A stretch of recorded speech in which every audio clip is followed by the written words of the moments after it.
Dalai Lama once said, "Share your knowledge, and it is a way to achieve immortality."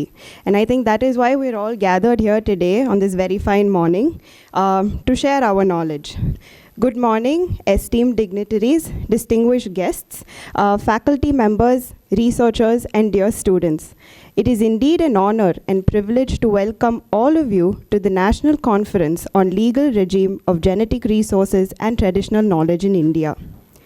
This is organized by our college, BMS College of Law, in collaboration with KILPAR.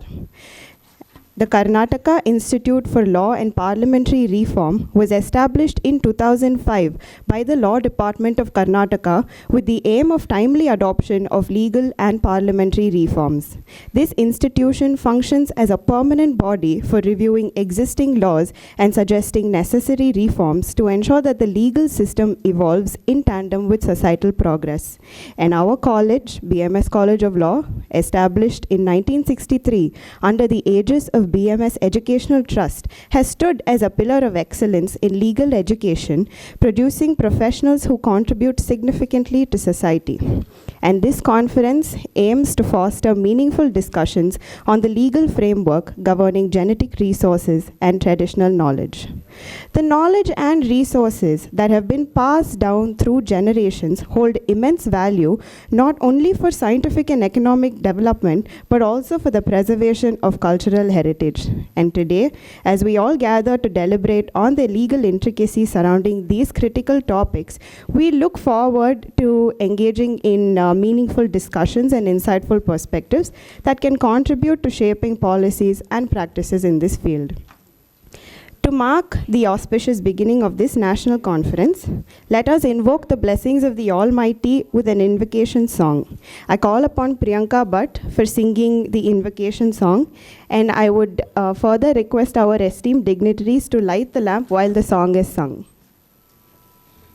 धनसम्पदः शुभं कुरुत्वं कल्याणम् आरोग्यं धनसम्पदः शत्रुबुद्धिविनाशाय दीपज्योतिर्नमोऽस्तु ते दीपज्योतिर्नमोऽस्तु ते शत्रुबुद्धिविनाशाय दीपज्योतिर्नमोऽस्तु ते दीपज्योतिर्नमोऽस्तु ते दीपज्योतिः परब्रह्म दीपज्योतिर्जनार्दनः दीपो हरतु मे पापं सन्ध्यादीपनमोऽस्तु ते सन्ध्यादीपनमोऽस्तु ते भो दीपब्रह्मस्त्वं ज्योतिषां प्रभुरव्ययः आरोग्यं देहि पुत्रांश्च मतिं स्वच्छां हि मे सदा मतिं स्वच्छां हि मे सदा रवेरस्तं समारभ्य यावत् सूर्योदयो भवेत् यस्य तिष्ठेत् गृहे दीपः तस्य नास्ति दरिद्रता तस्य नास्ति दरिद्रता शुभं कुरुत्वं कल्याणम् आरोग्यं धनसम्पदः शत्रुबुद्धिविनाशाय दीपज्योतिर्नमोऽस्तु ते दीपज्योतिर्नमोऽस्तु ते दीपज्योतिर्नमोऽस्तु ते दीपज्योतिर्नमोऽस्तु ते.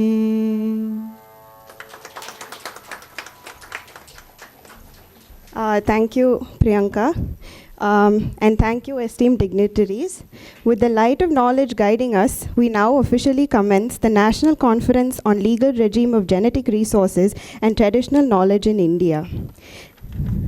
To set the stage for today's deliberations, it is my honor to invite Madam Principal Dr. Anita D'Souza Ma'am to deliver the welcome address.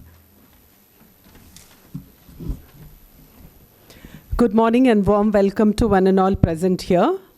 Paying my humble tributes to our founders, Shri B.M. Srinivasaya and Shri B.S. Narayan, I, on behalf of KILPAR, management, staff and students of the college extend a warm welcome to each one present here for this national conference. We are humbled and honored by the presence of Dr. S. Balasubramanya, General Manager, ABLE, Bengaluru. I, on behalf of all of us present here, extend a warm welcome to you, sir, and thank you for joining us on this day. I extend a warm welcome to Professor Dr. C.S. Patil, Director, Kilper, and Dr. Revaya Odayar, Research Head, Kilper, and express my heartfelt gratitude to both of them for all the support and collaboration in hosting this conference. Warm welcome to our own alumni, Sanjay Sethia, advocate and mediator, IP consultant. Thank you, Sanjay, for joining us today.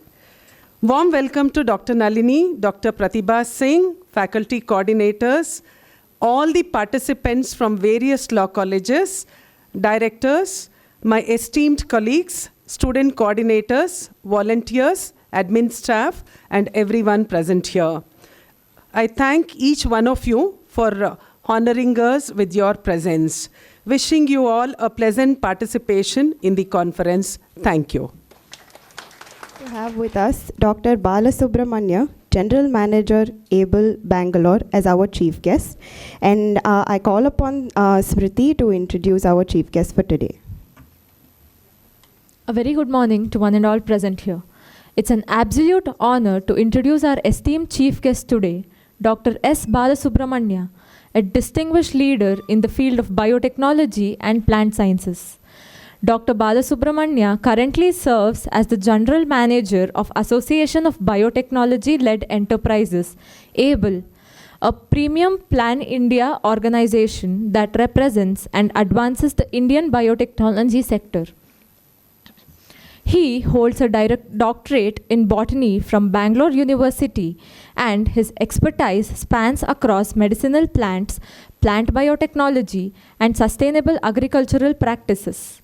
His commitment to research and education is evident through his co-authorship of the book In Vitro Production of Plant Secondary Metabolites, Theory and Practice, which explores cutting-edge methods for enhancing plants-derived medicinal compounds.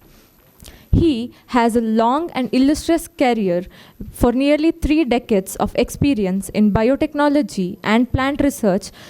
He has played significant roles in various organizations, including his tenure as a senior consultant as Karnataka Innovation and Technology Society, where he contributed to the Karnataka biotechnology policy for the year 2017 to 2022.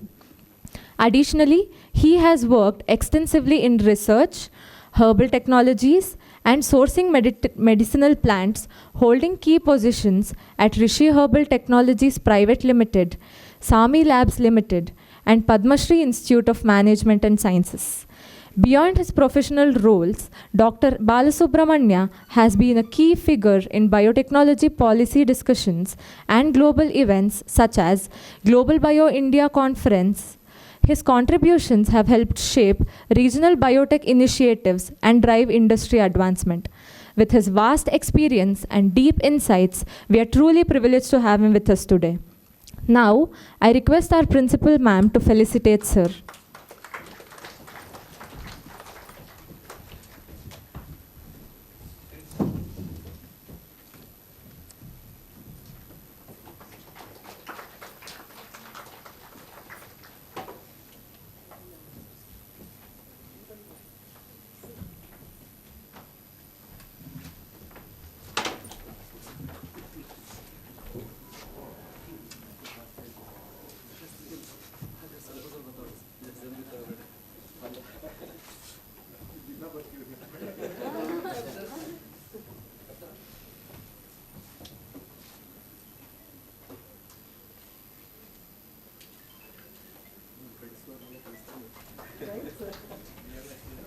Thank you, ma'am.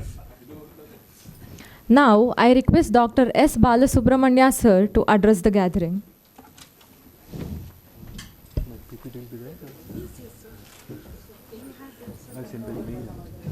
Before we start, good morning, everyone. Good morning. Hi. Say good morning. Yeah, I mean, we also been student. We also been silent like you, thinking that what these guys will talk and go, and few advisors or a clue has made a lot of difference in the way my career has progressed. Though I don't want to bore you with all those things, but one thing I can say is that listening to people always helps.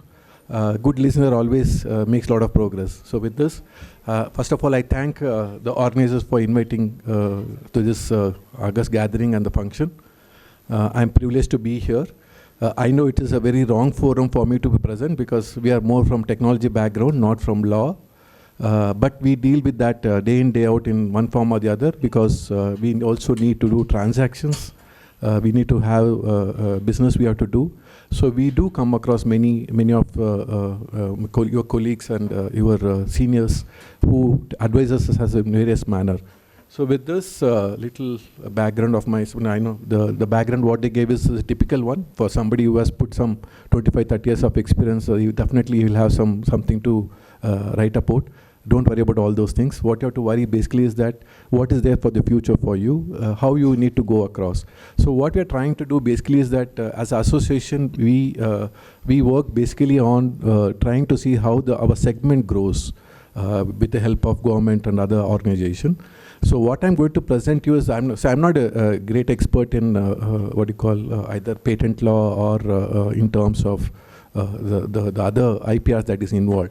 But I am one of the person who has undergone all the cycle, because I have some few patents. So in that angle, probably that's how probably I've been asked to be here. So bear with me for another 10-15 minutes. I'll make it short as much as possible. Just to give a brief about. Yeah, I got it. Just to give about our organization, ABLE is Association of Biotechnology-Led Enterprises. Usually any industry will have an association to make sure that they advocate, they coordinate with a lot many government agencies. This something like that. This was formed way back in 2003 by Dr. Kiran Madam Shah and a few other biotechnologists who thought it is important to have an association to coordinate few of the things related to the industry, because biotechnology is very highly regulated industry, because we deal with life systems. We also deal with, as you know, that we deal with genetics and other things. So it is very regulatory prone segment. And we are the people who make a difference in terms of health, agriculture, where the technology what has come there is going to make a difference in the whole aspect of the growth aspect. So that being the case, it was formed way back in 2003 by Dr. Kiran Madam Shah, which most of you may be knowing. If not, I would definitely request you to Google her name, and she's one of the pioneer in the biotechnology segment.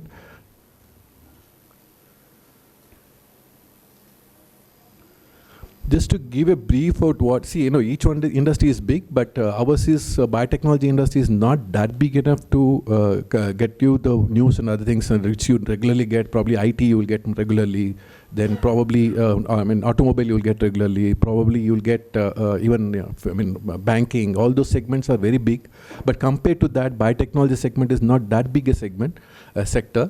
But still, it's a very critical sector where it helps in healthcare. As I told you, it plays an important role in many of our day-to-day activities. So whether somebody is getting you now insulin, which is produced by biotechnology means, somebody is getting a oncology, cancer drug that is coming from a biotechnology background. So these all is going to make a difference. That's what our sector will make a difference. In India, we have more than 750 companies, which is major companies, which is working on this area. At the same time, we also have ancillary companies like Patent Attorney Office and other people who are there. And then we have research organizations. Then primarily, also we have universities where students like you students are studying in various courses related to biotechnology and life sciences. Similarly, we have what is known as incubators, startups. So these all make a big ecosystem in India, which is quite growing in a big manner. So just to give a rough figure, what is that segment we are talking about? So when we talk about, I know this is not pertinent to you, but still I want you to convey the message to say that what is the segment, what is the value that you're going to add to the whole activity what you're doing. So when you see, the cloths, the denim cloths, what you get, it comes from a BT cotton actually, seed. So one seed, it gives so much value. It comes to the level of textile, the value addition happens so much. So that's what we are calculating here. So our industry is contributing almost $165 billion to the GDP in India in terms of bioeconomic value. So we are not even calculated the value that created by what you call the life-saving that is happening because of our drugs that has come from the biotechnology and other pharmaceutical breakthroughs. So you can estimate that the kind of efforts that is going in this segment. So just to give an idea, what is that volume we are talking about, so that this where you also will get your clients tomorrow. So that you have to keep in mind. So again, coming to, I know these all figures is all publicly available. I'm not giving something which is not there. This is a report from patent office where they're telling that the number of patents filing has gone drastically for last 3, 4, 5 years. The fact that the number has gone up because of, it's not just because it's just happening like that, because every segment is growing. There are a lot of push given by the government in startup segment. They're supporting a lot of incubation. They're setting up what is known as technology transfer offices. They're supporting what you call how to file a patent. All those things are making a lot of difference. And you can see the segments below. I know it's very far, but the number. Each segment the number has gone drastically. So that's a point here. So when it happens, the number of patents that has been filed, the number of patents that has been granted, number of patents that's going to be litigation is going to be there. All is going to make a change in next probably 4, 5, 6 years, 7 years down the lane. We are going to see a lot of changes. And yesterday I was just listening to because there was a national award for intellectual property rights in Delhi. They were talking about the litigations actually. There was any bench in any of the courts actually. Now I think they have 5 benches in 5 different places, and even the compensation and other things, litigation is going even up to, they're talking about even $200 million, $300 million, rupees as a compensation for patent infringement, all those things. So a lot of things are changing. The idea here, what I'm trying to bring across is that our segment is contributing more in terms of more patents and other things. Obviously the numbers are growing up. So that means what? So now we need to have more knowledge about what is the life science systems. There's a lot of opportunity for you to get into that segment actually. Again, number of patents granted is oddly, normally less, it's always there, but it's bound to go up because we have a good number of lawyers they're coming to our segment, they're understanding the life science system. I myself was surprised when my patent agent lawyer, she's so good actually. So when we started explaining to them that what is that we are trying to showcase in our patent and what we are trying to make it as a unique, so they will be able to catch immediately. So it is also very important that when you specialize, you need to know that some of the nuances of that particular subject, so that will help in getting more patents for your clients. And the trend is going to improve, as I told you, because a lot of support system is there now. Government is coming with a lot of policies, a lot of interventions in terms of now what we have is MedTech Mitra. There is a new thing that's come from ICMR, where they are going to support in terms of people filing, up to drafting, filing. And even for that matter, go to the level of if any kind of they need to file any litigation part of it, that also they're taking care. Similarly, there's another government organization called BIRAC from Department of Biotechnology. They have a program called PATH, where they're supporting all the people in biotechnology segment who have some projects sanctioned by the government of India. So they are supporting. So all these are making such a way that the number of patents that is going to be filed from biotechnology, life science systems, microbiology, biochemistry, all those areas is bound to go up next few years down the lane. And of course, the numbers are, really is going to be big now. And of course, you can see that, even biotechnology, Biocon, yesterday they got the award actually for a branding like overseas and domestic. They're able to do well. Because the Biocon is now known in 120 countries actually. So this all makes a difference because somebody is looking at, trademark, or somebody looking at copyright. So biotechnology segment is making a lot of difference because people are able to understand. You don't know, probably another, because only few days back, Eli Lilly has released what is known as anti-obesity drug actually. So not many people will know. You just wait for another 6 months, everybody will be talking about anti-obesity drug that has come out now. So that's going to be the industry where we are. Future prospect, as I told you, every segment of government is working on this, whether be it state government, be it central government. For example, Karnataka state government is giving what is known as reimbursement up to 2 lakh rupees for filing Indian patent, 10 lakhs for filing international patent. Similarly, Andhra Pradesh, they have released the new innovation policy just last 3-4 days back. So they are also talking about funding up to reimbursement up to 10 lakh rupees. So this all is going to make a difference, and that's where probably all can. When you finish your course or something, you have ready clients who will be there with you. This is my story.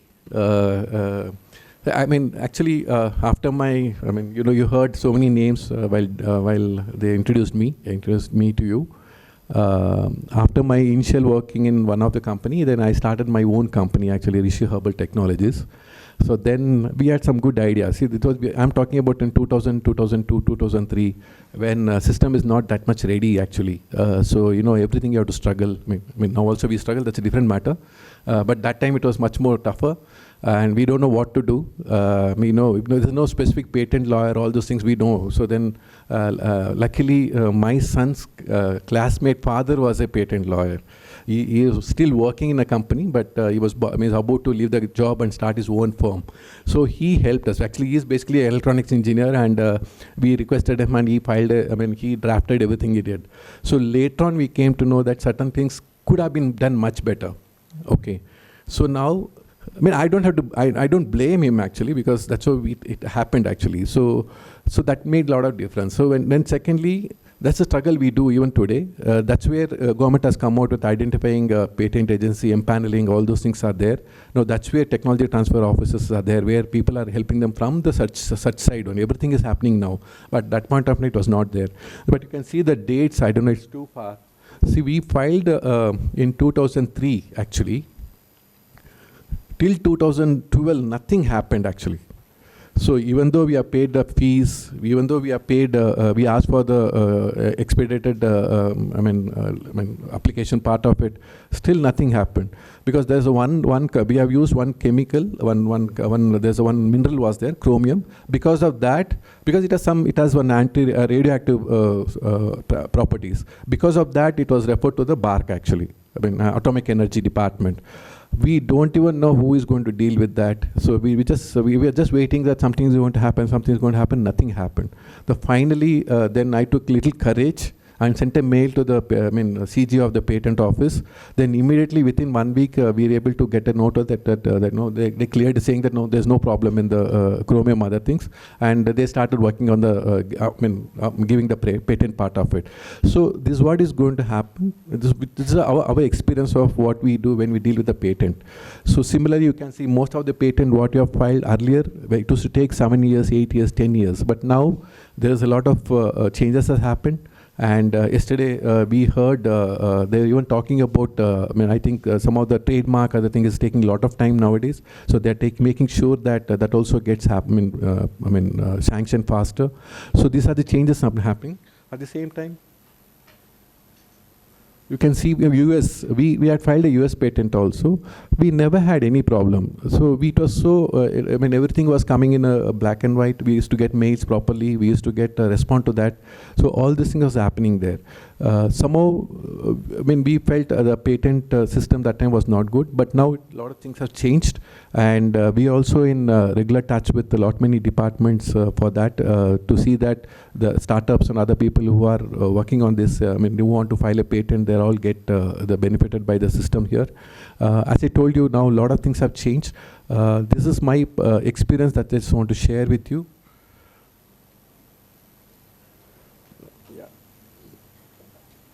Thank you very much. As I told you, we come from a segment which is having highly regulatory prone segment. So we need a lot of changes in the system, be it whether the kind of drug approval that happens or the patent system that is there. So we hope this seminar conference will discuss those part of it and give some ideas to us how it can be done.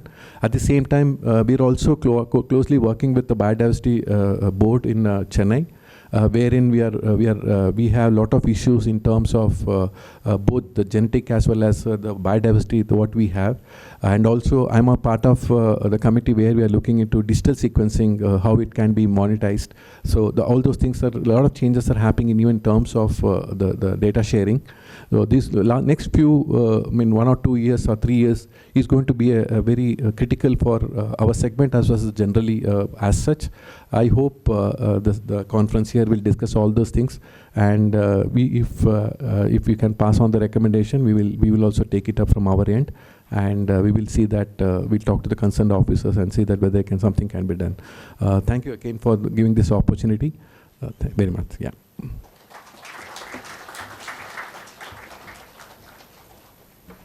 So any questions? If at all you have, I know.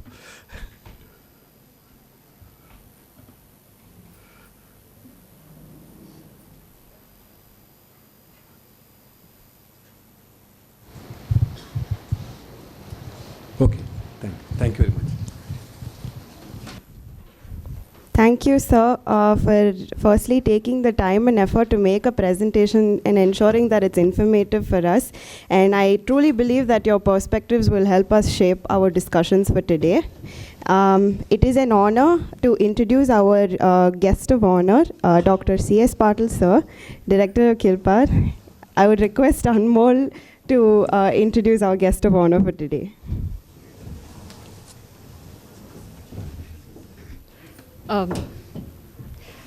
Good morning, everybody.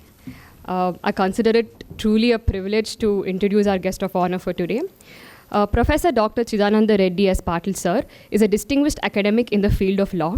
He graduated from the University of Mysore in the year 1963 and completed his LLB from the University of Law, Dharwad in 1968. He then earned his LLM from the University of Mysore in 1988, specializing in constitutional law, where he ranked first and received 2 gold medals and a cash award. He holds a doctorate in law from the Karnataka University. With over 3 decades of teaching and experience at various law schools, he is currently a professor at Karnataka State Law University, KSLU, Hubballi, where he also heads the Research Center for Democracy and Constitutional Government. Professor Patil, sir, has written 1 book, edited 4 others, and published over 85 articles in various law journals. He has also contributed to the drafting of the legislation for the government of Karnataka, including the Karnataka State Human Rights Court's rules of 2006. He has been recognized for his work in human rights and legal literacy over the years. He has also been a member of the Expert Committee for Establishment of Karnataka Rural Development. He has been a member of the Expert Committee for Establishment of Karnataka Rural Development and Panchayat Raj University. Presently, Sir is serving as a director of Karnataka Institute for Law and Parliamentary Reform, which is Kilpar. I extend a warm welcome to you, sir. I request Anita ma'am to kindly felicitate sir.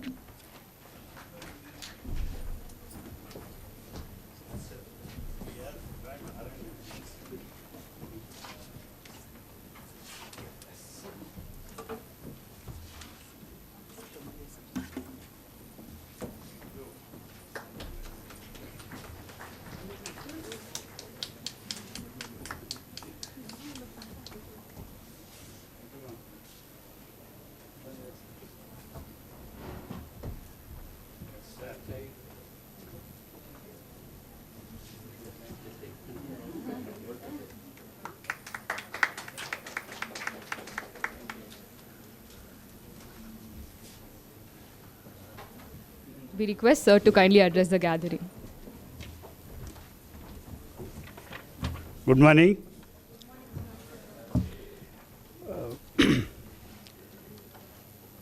The chief guest of inaugural program, Dr. S. Balasubramaniam,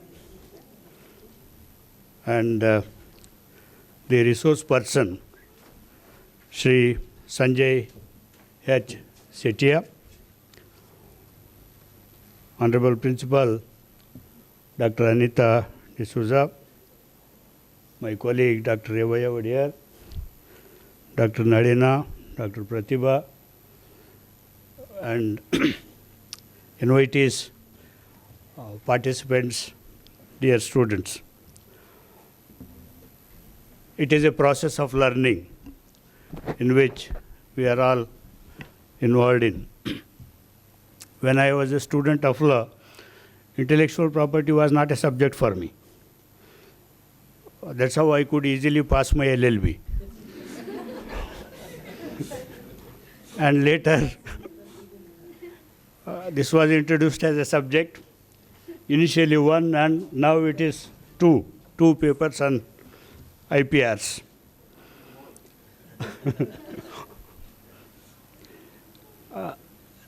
This is really a very wonderful world that you are going to enter into the domain of professions. Somebody told me if you become a lawyer or an advocate attorney, you have to perennially read. That's why I did not enroll myself as an advocate after my LLB. I took up LLM and became a teacher because if I prepare for the class, once I can do it for 35 years and retire. And now I am retired. After entering this profession, I came to know that this also requires a lot of reading. And we are there on board as long as we read, acquire knowledge. Dr. Balasubramaniam, when he was addressing, he revealed how he had to acquaint himself, move from sphere to sphere, discipline to discipline. And he made a very beautiful presentation of the whole ecology of this biotechnology, the numbers, the companies, startups, and their contribution to GDP economy. And most important, food. That is a very important dimension of the scientific innovations. And as the world changes, as lawyers, we also have to change because we have to cater to the needs of the society. Before the society stumbles upon a problem, we should evolve concepts which can be pressed into service to solve those problems. That's why a lot of thinking should go on the law front, policy making. In a humorous way, we were discussing certain of the things sitting in the boardroom as to how the policy adopted by the government can be for the boon or bane of the people of this country. And sometimes we get disturbed. The way things are developing, we get disturbed also. And as students of law, we have to acquaint ourselves with the regime that governs this area. That's why the topic, legal regime of genetic resources and traditional knowledge in India. Anyway, I have not studied IPR. Food on the other table is good. Anything that is beyond the syllabus is interesting. Whatever that comes in the syllabus is boring, no? So I said I will acquaint myself with this regime that has come into existence and that is evolving. I stumbled upon one book written by Kalyana Kankanala, who is an IP attorney based in Bangalore, Banana IP. Fun IP is the title of the book.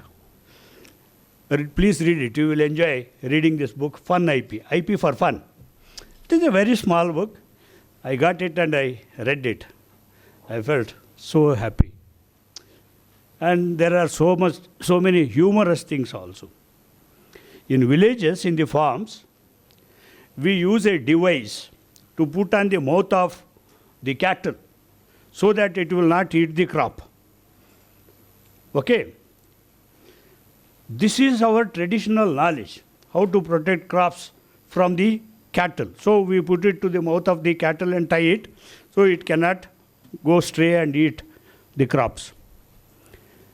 And that is patented in America under the name anti-eating mouth device. Okay. So I am from the village. I know all these things. There is so much of traditional knowledge that we have, which is to be mapped, which is to be documented, which is to be appropriately protected so that we can use it, at least protect it from being patented somewhere else. My teacher, Professor C.K.N. Raja, a great teacher of the Mysore University, he was contributing humorous articles to Prajavani, Deepavali Sanchike. And one of the stories he wrote, it was in 1992 or so, in Kannada. There is a setup. Tarle Kuntanalli is the village like Malgudi days. Malgudi, like Malgudi, there is a Tarle Kuntanalli. And early morning, the Gauda of that village got up, went to his farm, plucked a small twig of neem tree, and started brushing his teeth. That's what village people do. They chew it on one side and then you make it a sort of brush and brush it. And he was arrested. He was taken to police station, as per the story. In the lockup, he goes and sees another person is already there in the lockup. He is already arrested. Then this Gauda asks him, "Why are you here? Why they have taken you into custody?" Then that fellow says, "See, the wife of so-and-so is possessed. Devil, Deva. So to dispossess, they use twigs of neem tree to exorcise the spirit. So for that purpose, he went and plucked some twigs of neem tree, and then that fellow was also arrested. Then both of them sitting in the lockup ask their counsel, what is happening? This is what we do always. And why we are arrested if we have taken some twigs from the neem tree? Then that fellow explains, look, Simhadvayas are there in India. P.V. Narasimha Rao and Manmohan Simha. Okay. Simhadvayas have adopted Uncle Sham's policy. That's why this is happening. Okay, in a satiric way. Then in 92 he wrote a story about what will happen when these things come. And later we moved on. Plant Varieties Protection and Farmers' Rights Act. Son of a farmer. I felt, I am son of a farmer, I will read this law, 2005. I tell you, I got totally bruised by the time I read this Bear Act. Extant variety, farmer's variety, natural variety, derived variety, essentially derived variety.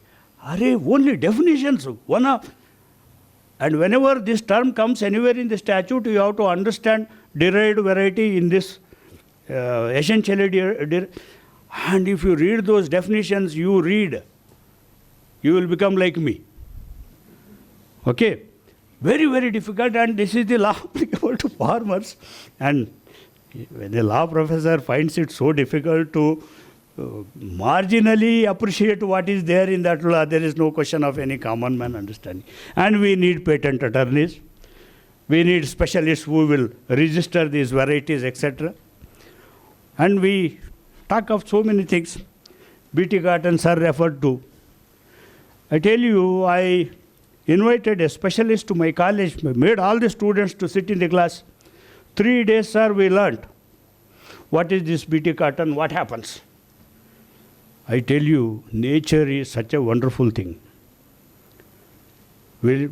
Farmers, what they do, they harvest the crop, they save the seeds, they dry it in the sunlight, store it and sow it again.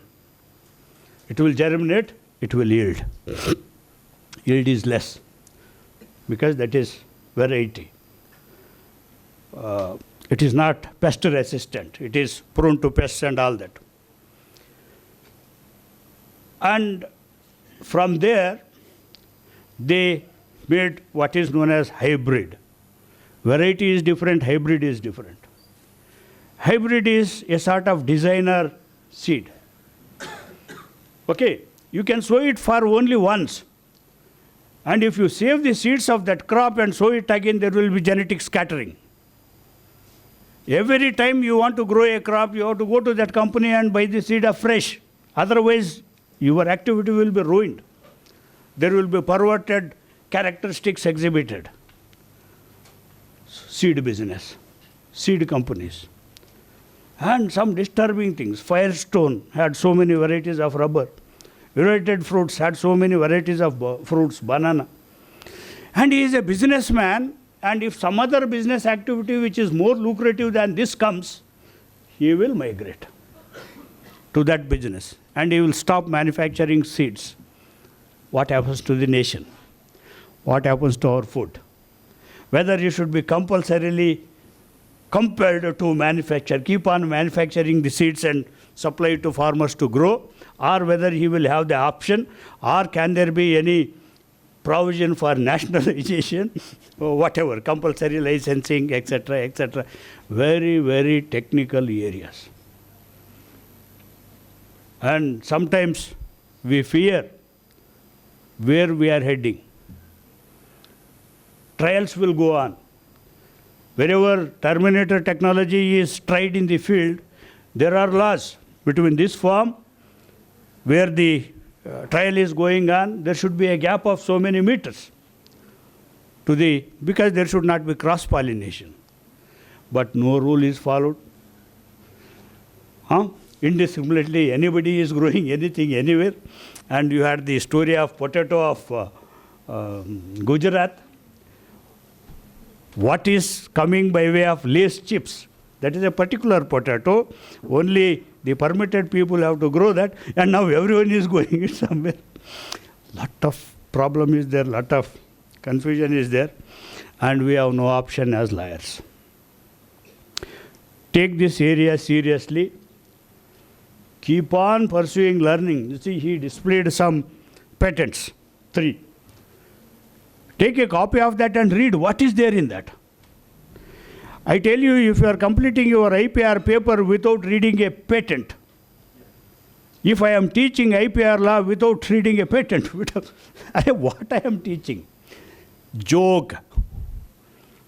And a person who makes jokes is known as, you know what he will be called. There is one book on patent law, Chisum. Okay? It is 39 volumes. Highly recommended. There is a student edition also of Chisum. And we teachers are blissfully unaware of the existence of such quality material. Wonderful literature is there. Sky is not the limit for you, the way you can access online the material that is available. Use this opportunity. There are only few people. I am not boasting of my students. A teacher is there, her student is there, and they are celebrating life. Okay? The boy, Bhairappan or Prashant, he is the only trademark examiner in this country. And he represents India in international conventions, and the boy is from a small village near Bijapur, studied in Dharwad, in my school, in my law college. If that boy from the village can do that, and quite a few boys from my remote school, they specialized in intellectual property law, entertainment laws, went on to occupy very high positions. But the requirement is tedious pursuit of knowledge. And if you want to become a technology lawyer, you cannot afford without acquainting with these developing areas. For the first time, I learned that there is Tech Mitra. As a lawman, I know there is Nyaya Setu, Nyaya Bandhu, Telelaw. These are the softwares that are in use in the field of law. You download this app, Telelaw. Okay, it is all free. And you will see what wonders are being done in this country and what is going on and where we are. And especially you people who are living in Bangalore, I tell you, by the side there is one food street. Pursuit of knowledge should not end in food street. It is there, no? You should go beyond food street and learn something very wonderful. Okay, so Tech Mitra, I will explore this and I will try to understand so much of subsidies, so much of encouragement. We have to learn all these things. That's why this conference. Sir, in Kilpar, we undertake research projects, and the present law minister has huge expectations from our institutions. He tells us, you suggest what should be the policy of the government. You come out with the suggestions, recommendations, what laws are to be enacted. Is there any area which needs to be legislated, where we can systematize? All these things are there. As students, you can participate. As teachers, they can participate. As professionals, they can participate. Ultimately, together, we have to create an environment wherein all of us can have a good and happy life. That is the purpose of law. That is the purpose of science and technology. That's why there are ethical questions involved in all this. And that is what they discuss whenever they make policy. So this is a very good opportunity to see. That is, sir started saying, you have to listen. By listening, I learned so many things. 20 minutes, sit there and listen to what an expert speaks. And definitely I am going to be benefited by the address of Mr. Sanjay later. Be open, learn, and the advantage of having youngsters like you is you will ask questions which we will not think of. As we grow, we will be speaking in terms of benefits. As youngsters, you will be speaking in terms of service. That's why this blend is necessary. And when we requested Dr. Anita and her friends, they submitted a beautiful proposal to our institution. Then we said, go ahead, we will have it in BMS and we will try to evolve some quality literature that will be addition to the existing knowledge and that may contain some suggestions for the policy makers. So with that I conclude. I thank you for accepting this responsibility of organizing this here. BMS is a wonderful institution. I used to be part of BMS before I retired from the service in KSLU. I was a nominated member of their Board of Governors. And they are proud of their students, and the management is proud of their students and teachers. And we outsiders, we are also proud of BMS because we belong to the same university. So we will take it forward till evening today. We will learn as much as possible. We will generate as much as possible in this area of biotechnology. Everything is interrelated. Language, culture, biodiversity, everything is interrelated. One bird disappears, my language becomes poor. Right? my culture becomes poor. So there are wonderful things which were traditional knowledge. By the same author, Kalyan Kankanala, there is another book, novel, Dravidian. It is such a wonderful novel which revolves around the protection of traditional knowledge. Read these things. If you are not ready to read law, read at least novels, legal thrillers. You will be benefited. Thank you very much.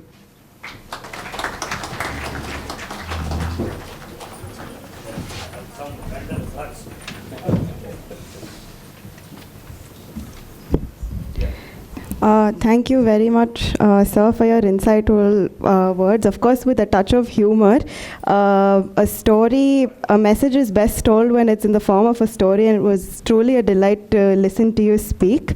We are also very honored to have with us Sanjay Sethia, sir, with us today. And I would request Principal Ma'am to felicitate him as well.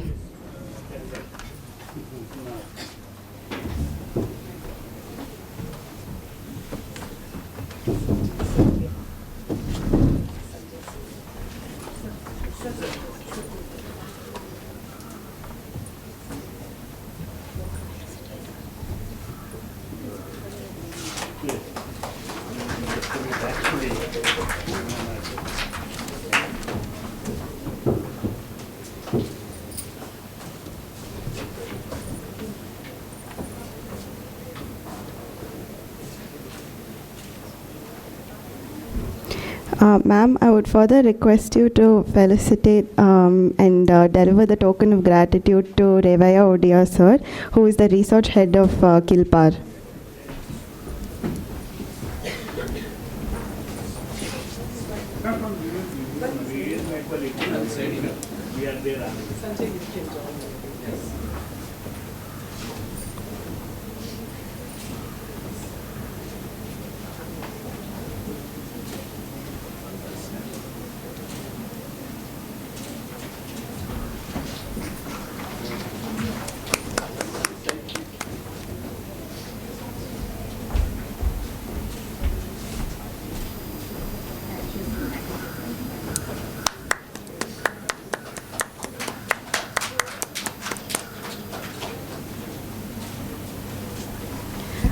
Now I call upon Shreya to introduce Shri Sanjay Sethia, sir.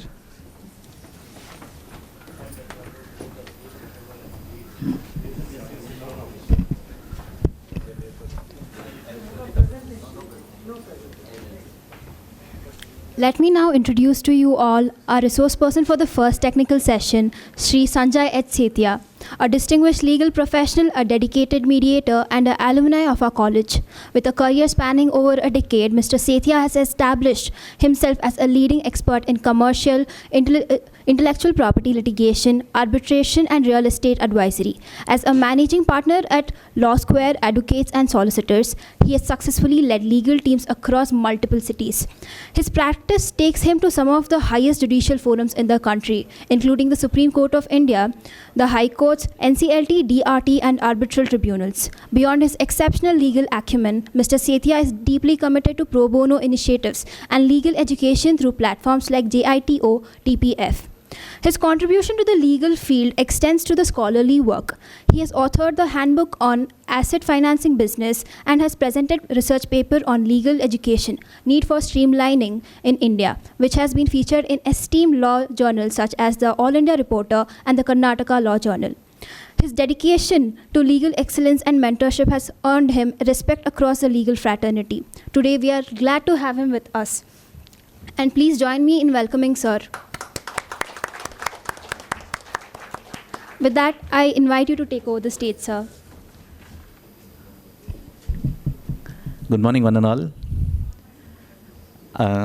My sincere thanks to Principal Ma'am and Anita Ma'am and the entire team who has put in all these efforts to make this event a useful event for all of you, and also giving me this opportunity and considering me to be a help to this institution to contribute a little bit of knowledge that I have gathered with the standards set by Bala sir and Professor sir. I don't know what I would be sharing with all of you, Just to begin with, I know being a student, I also been a part of this institution, how difficult it is to hear someone, that too, as a student, probably as you grow as a professional, your perspective changes, your needs change, and eventually your mindsets change.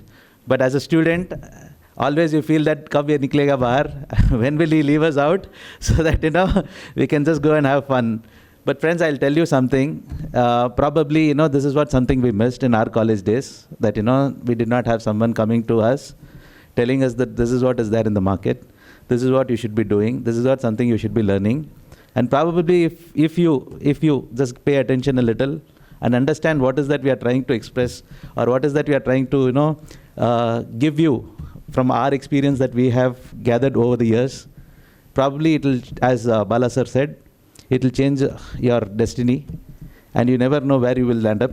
So it's very important at this moment, just pay a little attention. I know some of you are feeling a little dizzy with all the air condition inside, with a heavy breakfast, but you will have to keep them all aside for a minute now, and give us a little patient hearing. And also I will want you to be a little interactive with me, so that what will happen is, I'll know that you are with me, right? So how many of you have heard about or completed their subjects on IP? Can somebody raise hand? How many of you have done with your IP laws? Okay, I think very few. So everybody is new to IP law, right? Yeah, okay. So I'm sure all of you would have heard about trademarks as a law, patent as a law, copyright as a law, design also as a law. Tell me what other IP laws are there? Can somebody tell me, apart from these four, what other IP laws are there? Geographical indications, very good. Trade secrets comes under trademarks law, very good. Biodiversity, very good. That's what, apart from copyright, patent, trademark and designs, tell me any other law that you know which is a IP law. Sorry? Integrated circuits of semiconductors, perfect, superb, attempt. Protection of plant varieties. I'm at least happy that I'm before a good audience who is aware of the law. So if I say something wrong, they will catch hold of me. Good. I cannot be bluffing around now. So now the topic before us is that we are talking about two key important aspects of the matter. One is genetic resources, and other one is traditional knowledge. So when we talk about genetic resources and traditional knowledge, I will want to put the topic the other way around and say traditional knowledge and genetic resources. It becomes easier for me to connect it. So what is traditional knowledge? Can somebody share what is traditional knowledge? Yeah, I can see a hand raising there. Please tell me. Yeah, please.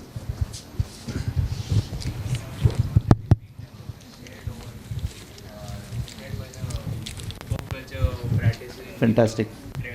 Indigenous tribals. Prime example of indigenous culture is Nagaland, Yes. where the tribals there, they follow traditional culture, even though the influence of technology doesn't actually affect the culture. And this we can see that due to the practice of indigenous culture, the heritage of the Indian heritage is not been lost over the years. Fantastic. So, by and large, this is what traditional knowledge can be called as, that knowledge, practice, and innovations developed by indigenous communities over generation. This is a little technical term. Let me put it in a simple terms to say that anything that our forefathers were doing, which is as a traditional knowledge that they had, and it continued with generations, more specifically in a particular region, as Professor Sir was also mentioning, that putting a mask to the dog so that it doesn't go and spoil things around us.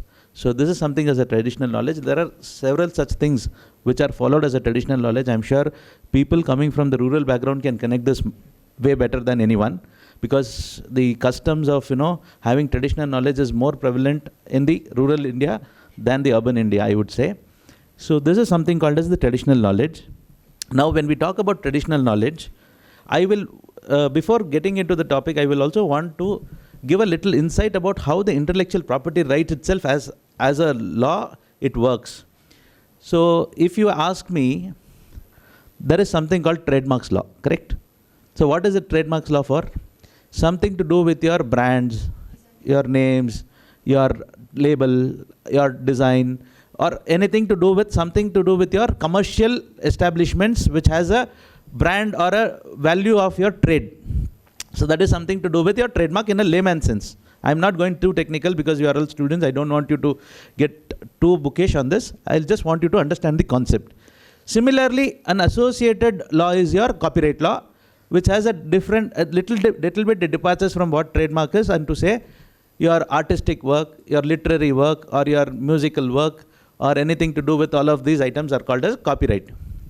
Then they said, okay, we have copyright, trademark, and all of this. Now business also has one more aspect, a dimension to it, which is called as patent. Therefore, when there is an invention which happens, there should be some monopoly to the law. I mean, to the inventor. So they brought in a law called patent law. While the patent law was in place, the design also was a part of the patent and copyright and trademark. There was an overlapping of all this. So to give a clear understanding of that, they parted designs from all the three laws, and they said we'll come out with a new law called as a Design Act, which will protect your design, right? So designs also came. Now we have these 4-5 laws which are there in place, who are helping us out in the commercial establishment. What will happen to the businesses, knowledges, traditions, or for that matter, the plant varieties, or all those areas of, important and significant value, unless we have a law. So that is how these laws come into the place, and they say that, okay, let us do one thing now. We will now identify something called as a specific, location-specific item, so that it will be protected under the law, and that's how the geographical indication law comes into the place. When we have geographical indication, there is a little bit more challenges added to it, wherein, there needs to be a clarity to say that, okay, you have a geographical indication which says that, okay, this product comes from your, example, Mysore Peta, Mysore Pak, or your Assam tea, or Rasgulla for that matter from Calcutta, or, it's a very big dispute from where did it came from, and all of those things, right? So all this happened. Then what happens is, there is another dimension to say that there is a knowledge which has always been there. And I will give you some examples also, which will, become very easier for you in the course of time. So there is some certain amount of knowledge, as I wanted to touch upon this traditional knowledge, to say that there is a traditional knowledge. Now this also needs a protection. What do we do? So there is a law which is evolved to say that there are certain traditional knowledges which gets protected. And I will not go into the law, what is there and what not, and how it gets protected, all that I'll explain. So then they came the traditional knowledge, recognition of traditional knowledge. Then what happens is, they say, okay, there is a plant variety which is used for various research purposes, and it also helps in medicinal, developments using those plant varieties, and also for developing certain amount of unique products, or plant-based products, or fruits and vegetables, or whatever you call them. So all those also require certain amount of recognitions and protection. Unique difference. One which cannot be seen, but it has a value. One which can be seen, still has a value, right? These are the two things first. So one is a traditional knowledge, which is intangible, and you have a genetic resources, which is tangible in nature. And when we talk about the law or the framework of the law in respect of these two, there are certain laws which fall or which take care of these two items. So can anybody attempt to say, that is why I said, let us forget the 4 laws of IP. Now we are on the other laws of IP. Tell me which are those laws which are going to apply or are going to protect these two laws, these two items. One is the traditional knowledge and the genetic resources. What are the laws which are going to protect? So, biodiversity. geographical, plant variety protection,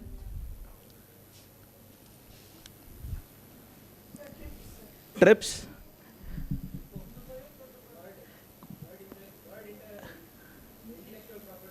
WIPO, that is organization. I am talking about the law. Okay. I'll tell you, there is something to surprise you. There is also patent law which will apply for this, and how it applies, that I'll explain, which will be more interesting for you people, because the other aspects, by and large, you have connected how it goes. I'll tell you what does the patent law says first, and then come to the other aspects of the law. The patent law has section 3P, okay, which bars patents on traditional knowledge. See, as I said, there is a law which protects everyone, and this is a law which does not protect anyone, and it says no one can come and seek protection of a traditional knowledge, because it is going to recognize a particular community, right? This is the way you understand the law. See, if I say whether patent law applies or not, how many of you were saying patent law doesn't apply to this because you have had a mindset to say that, patent is something only for the inventions, how can it apply for traditional knowledge? Therefore, the law comes and says, it does not permit you to seek protection, which is what is valuable for a lawyer to understand, that what has not been protected than what is protected, because what is protected you will eventually get to learn. But what is not protected is much more valuable and important for you to learn and know, to say that, if someone is coming and saying, I have a traditional knowledge, and someone is going to seek protection of it. I'll give you a best example, and I'm sure most of you are aware of it. In US, turmeric was patented. How many of you are aware of this? Can you raise hands? Right? So, if we did not have this clause of, 2P under the Patent Act to say that traditional knowledges cannot be patented, could we have fought against US and said that what you got it registered is not something to be done? I'm sure I will tell you one more thing. When I'm saying 2P, it is applicable only in India. The concept has been advocated in US to say that this is our traditional knowledge.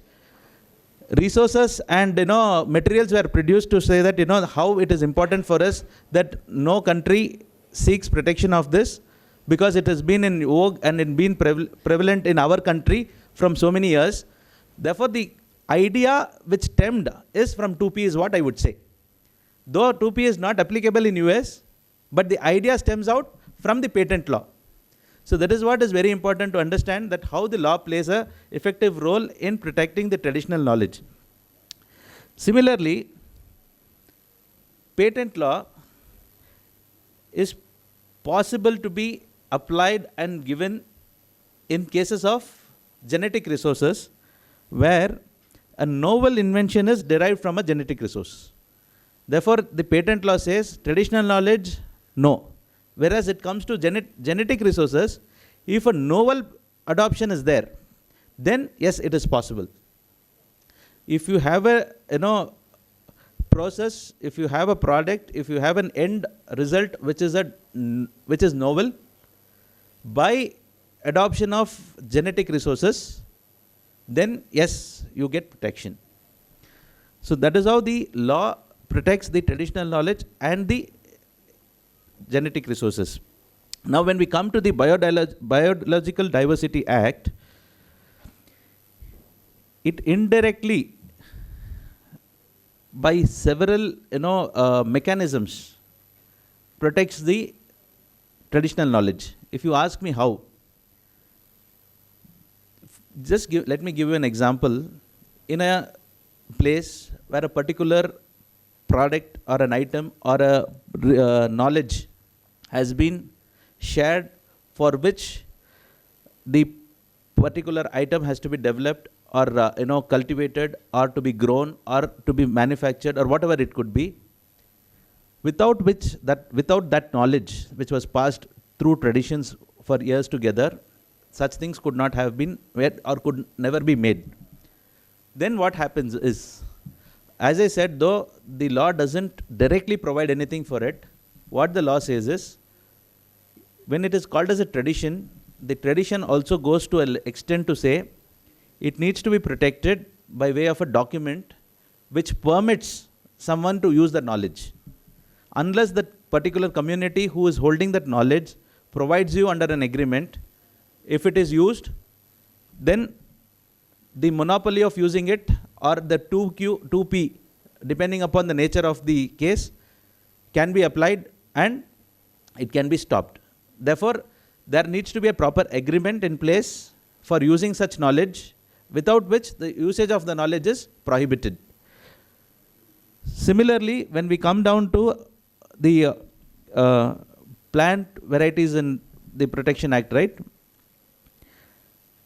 The farmers' knowledge or rights over the traditional seed varieties are usually protected. I'm sure many people from the farming background will be clearly aware of this fact, that the seeds knowledge which a particular farmer community would be aware of, they are the ones who will be having the complete knowledge about it, and that gets protected under the Plant Varieties Act. As I was explaining about the Geographical Indications Act, I was also telling you that, how the traditional knowledge based products such as basmati rice or Assam tea, Darjeeling tea, Coor coffee, so many things, right, gets recognized. What we need to understand here is, when we are talking about these laws, who holds the right over the same? As an individual, does that farmer holds, or as the community do they hold, or as the state, the government holds? And if they hold it, it is for whose benefit and for whose, against whom will it be used? So that is something which we need to ponder upon. What we need to understand here is that these laws are made to protect the traditional heritage or the traditional knowledge of that particular state which belongs to them under the GI. And if any other state who wants to claim a right over the same, otherwise, which has not been protected, will have to stop them and to claim against them, these GIs are there, right? When it comes to the genetic resources, the Biological Diversity Act itself is for that purposes, I would say, more or less, because the very, genetic resources based work is all completely about the, medicinal plants or something to do with, crop or crop varieties and these aspects of the matter, which requires a certain amount of protection, as I said, when there is an innovation, novelty attached to it. And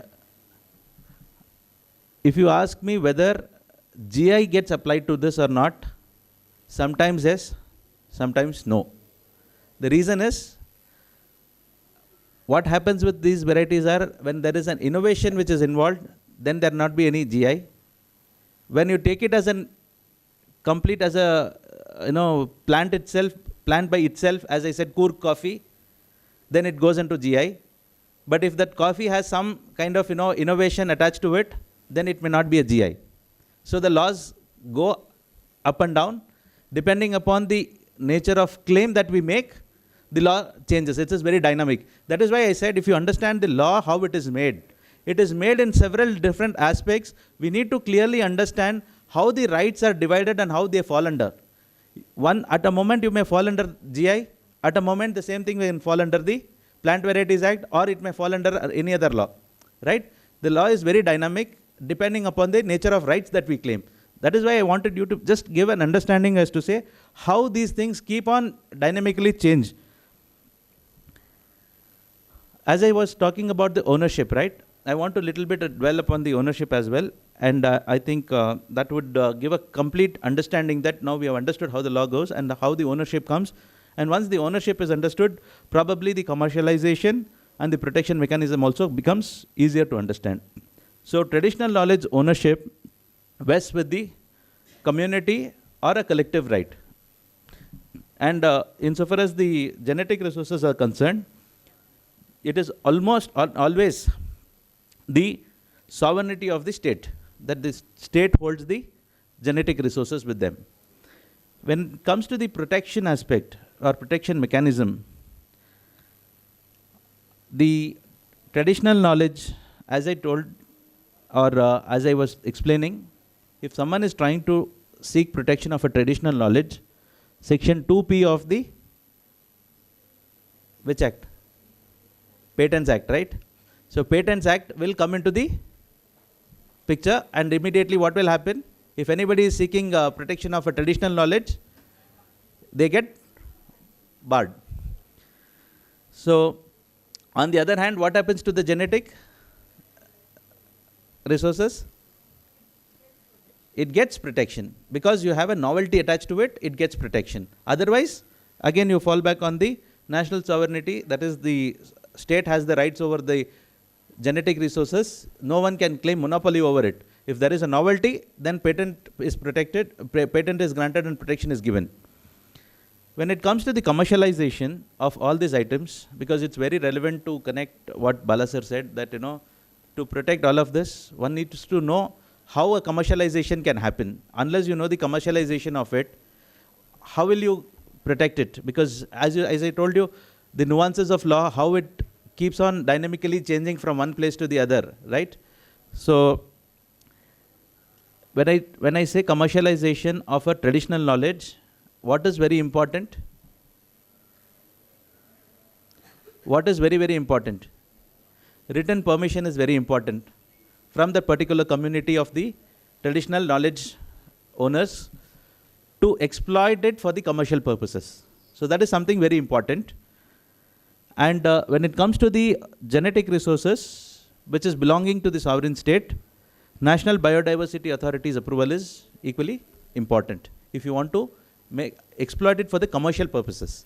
So with this too, what happens is, the traditional knowledge has a certain set of parameters which can be protected and also commercially used, provided we fall under the proper contractual agreements and all of that.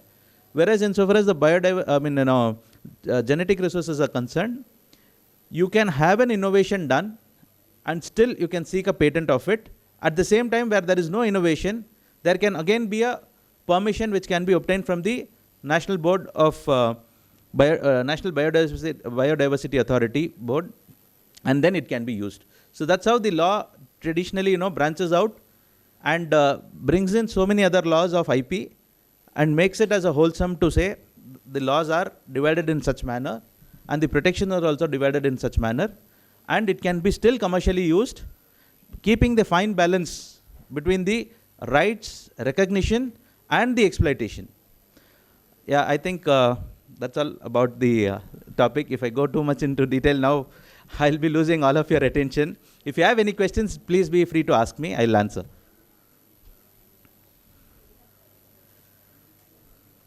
The best answer is that no questions. Whether understood, yes. Not understood, also yes. If you have any questions, please be open. Yeah, please, ma'am.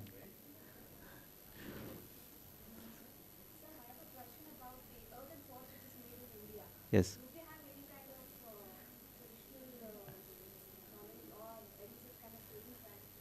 Ma'am,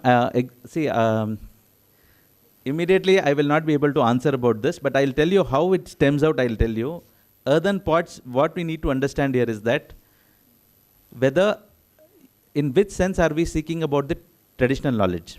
We are saying that it is only a particular community, a particular region, only the particular set of people is aware of how it should be made, or it is a knowledge which has always been prevalent in the country as India, that everybody is using it. So it needs to be understood in that perspective. And of course, as you said, if it has not been prevalent in any other place except for India, then probably as a country we can see that it has a traditional knowledge only in this region of the whole, as a country we are using it. So that's how it should be understood. Please. Yeah, please. So regarding the basmati rice Yes. controversy, first US sought to get it protected in, I think the company was called Rice Tech, and then now there's a dispute going on between India and Pakistan on Yes, who. yes, So yeah. I want to know what you think about that. Like, under which, what would it come under? It certainly can't be patented. Yes. Right? Or will it come under traditional knowledge? I'll tell you, Basmati first is traditional knowledge. It's about the GI. There is a region in Punjab which shares the border with Pakistan, with all the partition. There is two country now which are claiming rights over the same rice. As far as the India is concerned, there is no patent that has been claimed except for GI to say that Basmati is a GI. If someone comes and says that it is a patent, then how can it be allowed to be patented at the first place? And especially for the ongoing case, it is not good for us to comment on it, but we can explore as academically what it is talking about. That it is talking about two diverse rights that we are talking about today, which is very relevant to the topic. I appreciate the question because it directly touches upon the topic to today that we are discussing. One is the genetic resource that we can call it as. We can call it as also a traditional knowledge to say that a particular cultivation of that particular variety of the rice. And now whether it is a GI or whether it is a traditional knowledge or whether it is a genetic resource also, as far as the Basmati itself is concerned as a rice. So if you actually look at it, it comes under the GI as a traditional, not as a traditional knowledge. It comes under a plant variety or a rice variety which has a geographical indication that in a particular region of the country it gets protected, and anybody claiming monopoly over it by way of a patented, it cannot be so, because there can never be an invention to a genetic resource. Right? Yeah, thank you.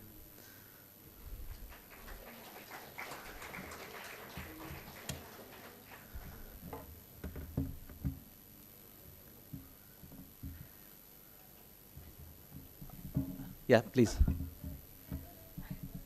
Please.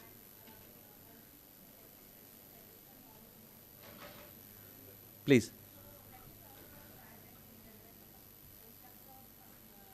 Thank you.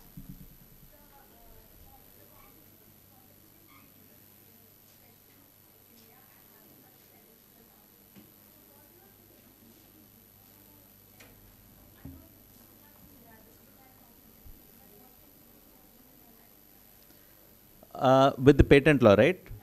The traditional knowledge. See, what happens with the traditional knowledge and the patent is that in the urge of making a commercial gain, right? In the urge of making commercial gain, people will generally want a traditional knowledge to be claiming as their invention and then coming over and seeking a protection over the same. I will want you to understand the process of the patent, which requires a certain degrees of explanation to say that how and under which process, under which methodology the patent is arrived or the invention is arrived at, right? When that is applied, it undergoes a test. In that test, even the traditional knowledge is also one of the aspects which usually kept in mind by the examiners. But then in that case, then turmeric and neem should have been... I'll come to that. It was not in India. It was in foreign countries where, maybe in US who wanted the patenting of the technology of turmeric to be applied for the medicinal products or the goods was not in place. Therefore, they went ahead. Or maybe, as I said, for the commercial gains, they knew that, India has it. To capture the world market, they would have thought about registering it. But with evidences, we could produce it before the US patent authorities and get those patents revoked. Thank you, sir. Thank you so much. As I said, if it is getting unnoticingly registered, always evidences can be produced to show that it has always been a traditional knowledge for this particular, part of the knowledge, and no patent can be granted, and it can always be revoked, provided there are materials enough to show and claim back the traditional knowledge. Thank you, sir. Yes. Any more questions? Sir, please.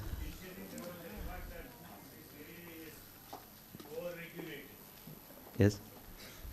As a common man, I feel that it is for the good of the society that this area is to be very stringently regulated. from the point of view of the industry, industry will never like any regulation. True. Industry is not, it is a business, it is not an entrepreneurship. How you appreciate this regime which is regulating this area as a common man? Sir, if you ask me as a common man, I would say that if there is a law, it is always to a raid. You be a lawlessness in a state, you will have a tremendous amount of difficulties to overcome, to prove your rights. So therefore, always law is good. But the degree of law is very important, under which you are protected and how your rights are protected. That is a very fine balance which lawmakers will have to always make. That is what I would always say. I think, yeah, please. Sir, between traditional knowledge and modern knowledge, sir, how to draw the line, sir? Sir, because 200 years, if there is an invention today, that will amount to traditional knowledge in 200 years, sir. So where should the line be drawn, sir? See, what happens is, as I said, there are certain degrees of inventions which requires technology, which requires human acumen and various other, permutations and combinations to make an invention. Whereas the traditional knowledge is something which doesn't require the efforts, but it just requires a knowledge. Okay. As I said, the moment there is an invention involved in it, there is a degree of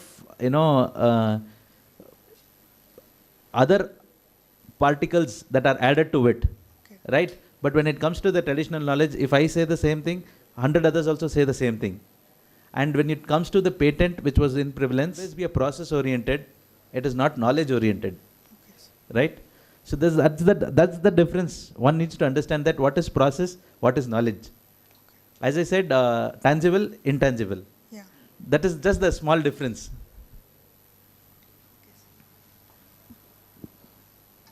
Any more questions? Yeah. IPR, it's a very large, opportunity-based career, I would say. In fact, lawyers as a professional itself, there is endless career opportunities I can list out. Maybe 200, 250 careers you can make out of being a lawyer, which I think is a very good question for all of you as a law student. But when it comes to IP law, see, you can be an exclusive IP law only for the trademark work, or for the copyright work, or for the patent work. Likewise for each area of the law. And when it comes to particularly for this subject, you need to be a patent attorney. And science background is very important to be a registered patent attorney. And that would be additional qualification which will help you to be a registered patent attorney holder. Yeah. Any more questions? Oh, thank you. Thank you. Yes, sir. No? Thank you. Thank you so much.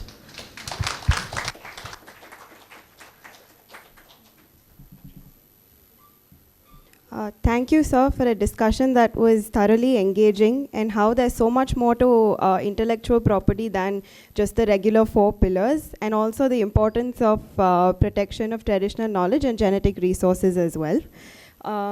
Now, I would request Dr. Nalini, our faculty coordinator, to deliver the token of gratitude to our principal, Anita ma'am, for her presence with us today. Ma'am, please. Okay.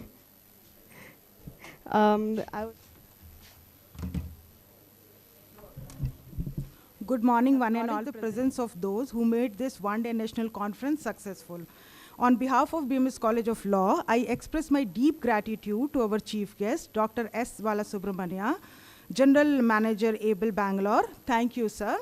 I also express my immense gratitude to Professor Dr. C.S. Patil, Director, Kilpar, Bangalore, for giving the opportunity for organizing this national conference. Thank you so much, sir. I also express my heartfelt thanks to Dr. Revaya Odear, Research Head, Kilpar. Thank you, sir. I also thanks H. Sanjay Sethia, Associate Mediator, Law Square Advocates and Solicitors for his presence and taking one wonderful session. And the session was very informative as well as interactive.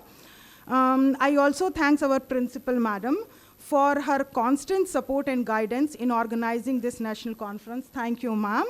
I also thank all the participants and researchers for being part of this national conference. I also express my immense gratitude to dear colleagues, volunteers, and all our students for their valuable presence. Thank you, one and all.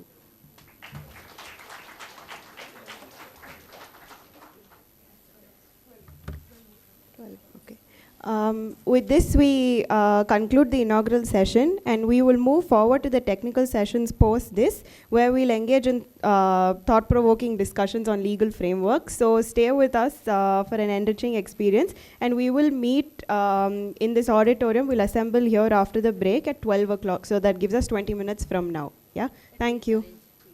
So the tea is arranged, it's outside. We are just taking a break for tea. After that, we all need to assemble 12 o'clock here, same in the auditorium, for one more technical session, and then after lunch, and then paper presentations will take care. Okay, so you need to be there for whole of the session, because the certificates will be distributed only after the presentations, not before. Whatever you are presenter or participator. Thank you so much. Please join us for the tea. Good afternoon, everybody, and I welcome you all to our second technical session for the day. We are honored and delighted to have with us today Srimati Bindu Sharma, and I would call upon Amok to introduce her. Good afternoon, esteemed guests, distinguished speakers, and respected participants. It is my privilege to introduce an extraordinary leader and innovator in the field of intellectual property, Ms. Bindu Sharma, the founder and CEO of Origin IP Solutions.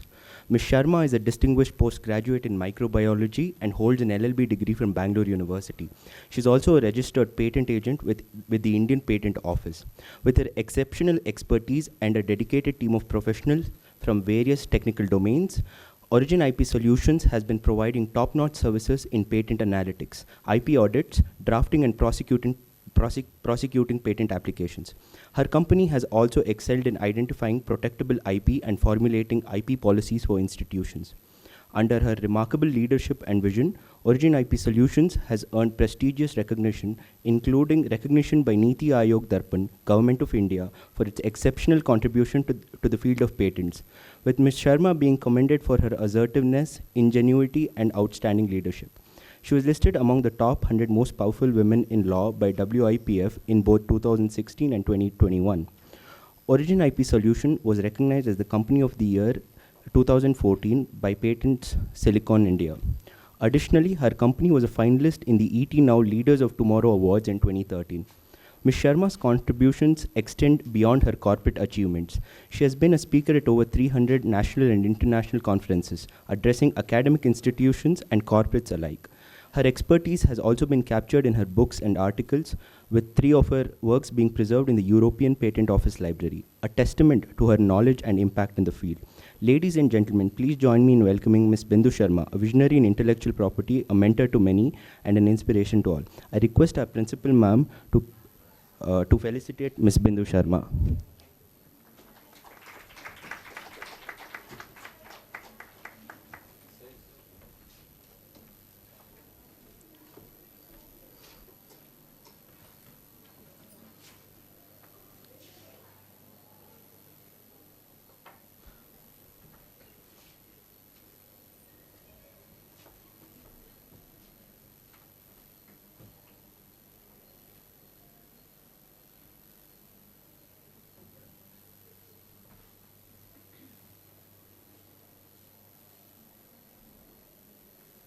Bindu Sharma to please take over.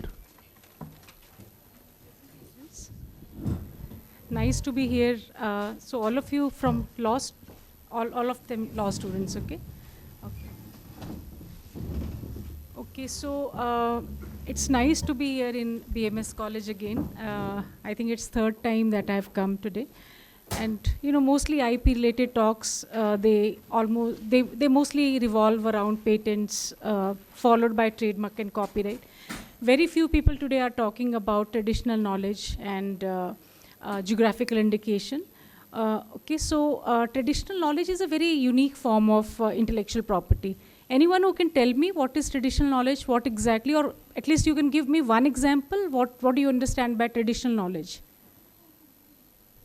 Yes, please.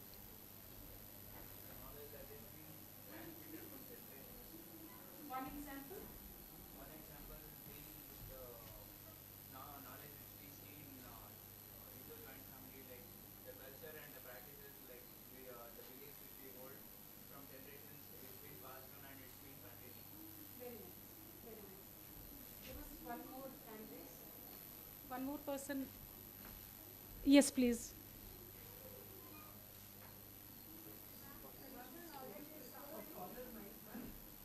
Yeah, that will be better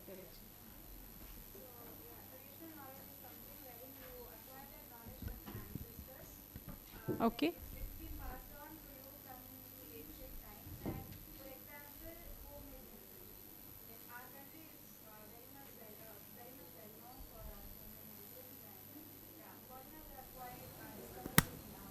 Yeah. Yeah, yeah. Thank you so much. Very nice. Yes, please.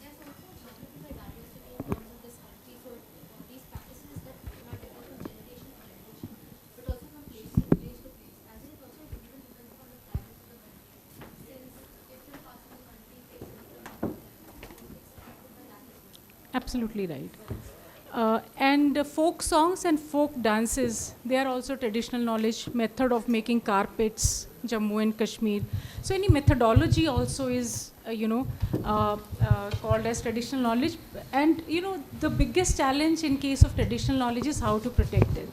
When it is a patent, there is a clear-cut, differentiation. What is novel, you can protect, you can register, file your application and register it. But when it comes to traditional knowledge, it is very, very difficult to protect it. I can visit any remote village of Karnataka, live there for 15 days, learn a method of making desi ghee from butter and start my own factory. And those tribals, if it is a very remote area, tribals, they will not even get to know if I have filed for a patent. Okay, so we'll start with a case study.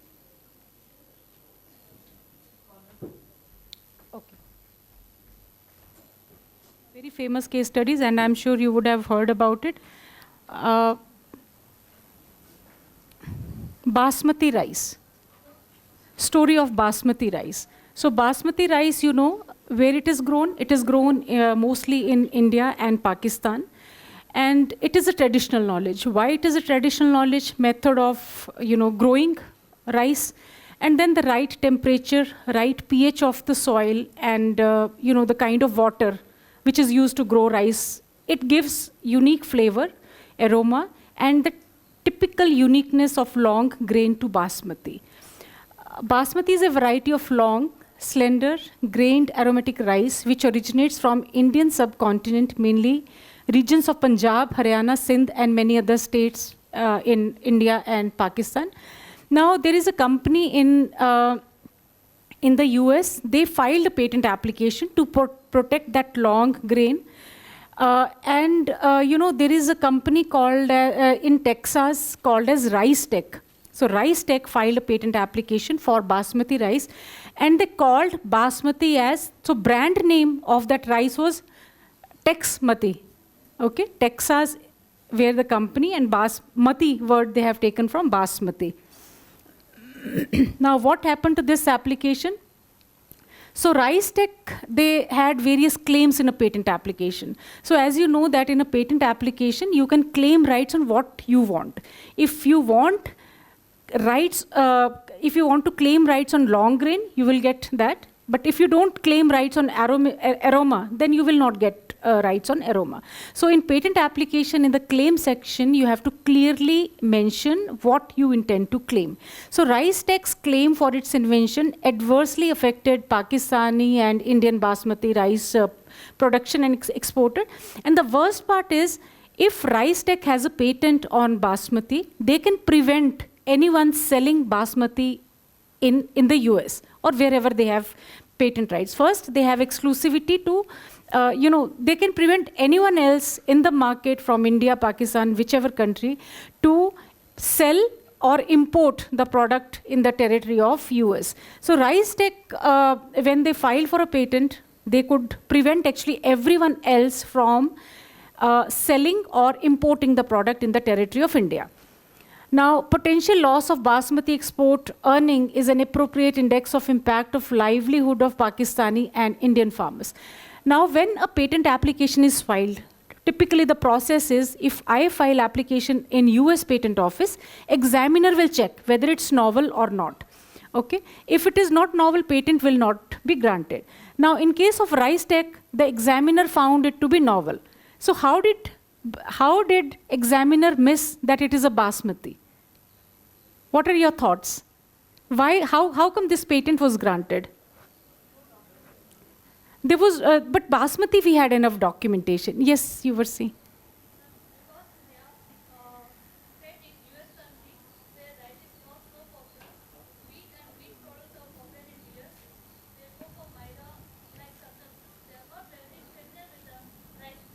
Okay, okay. Anyone else? How could rice patent got granted in the US?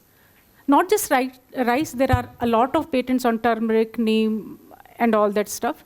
There is a long list of India's biodiversity or India's genetic resources getting patented in other countries. So if the inventor has not, now examiner is a person like you and me, he is sitting in US Patent Office and doing a search to find out if it is a novel invention or not. Okay? So examiner has access to some databases. So examiner will put keywords and search like exactly the way we search in Google. So examiner will put certain keywords in Google in the databases, and every country maintains its own database of granted and filed patent applications. So examiner does not pull any results. So examiner assumes that it is a novel invention. Okay. Now, if the inventor has not used the word basmati in the patent application, examiner will not know that he is referring to basmati, variety of basmati. Similarly, there are a lot of patents getting granted on yoga, but if the inventor has not used the word yoga, or inventor has not used Shirshasan or Halasan as word, examiner will not be able to find out whether it's existing knowledge or it's new.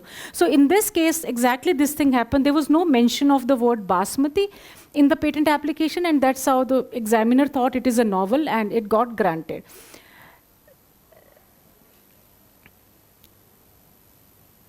Now, India and Pakistan, where basmati rice is traditionally grown, they protested, arguing that the patent was an attempt to claim ownership of a crop which is grown since centuries in India and Pakistan, and the world knows about it. It's not that it is a small knowledge. Basmati is an international brand today. Everyone knows that basmati is grown in India and Pakistan, so there was no reason for this patent to be granted. Then critics labeled the patent as biopiracy.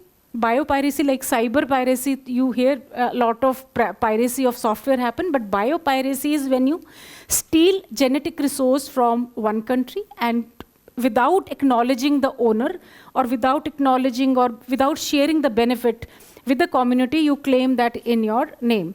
So critics labeled the patent as biopiracy, arguing that Rice Tech was exploiting traditional knowledge without compensating local farmers and communities.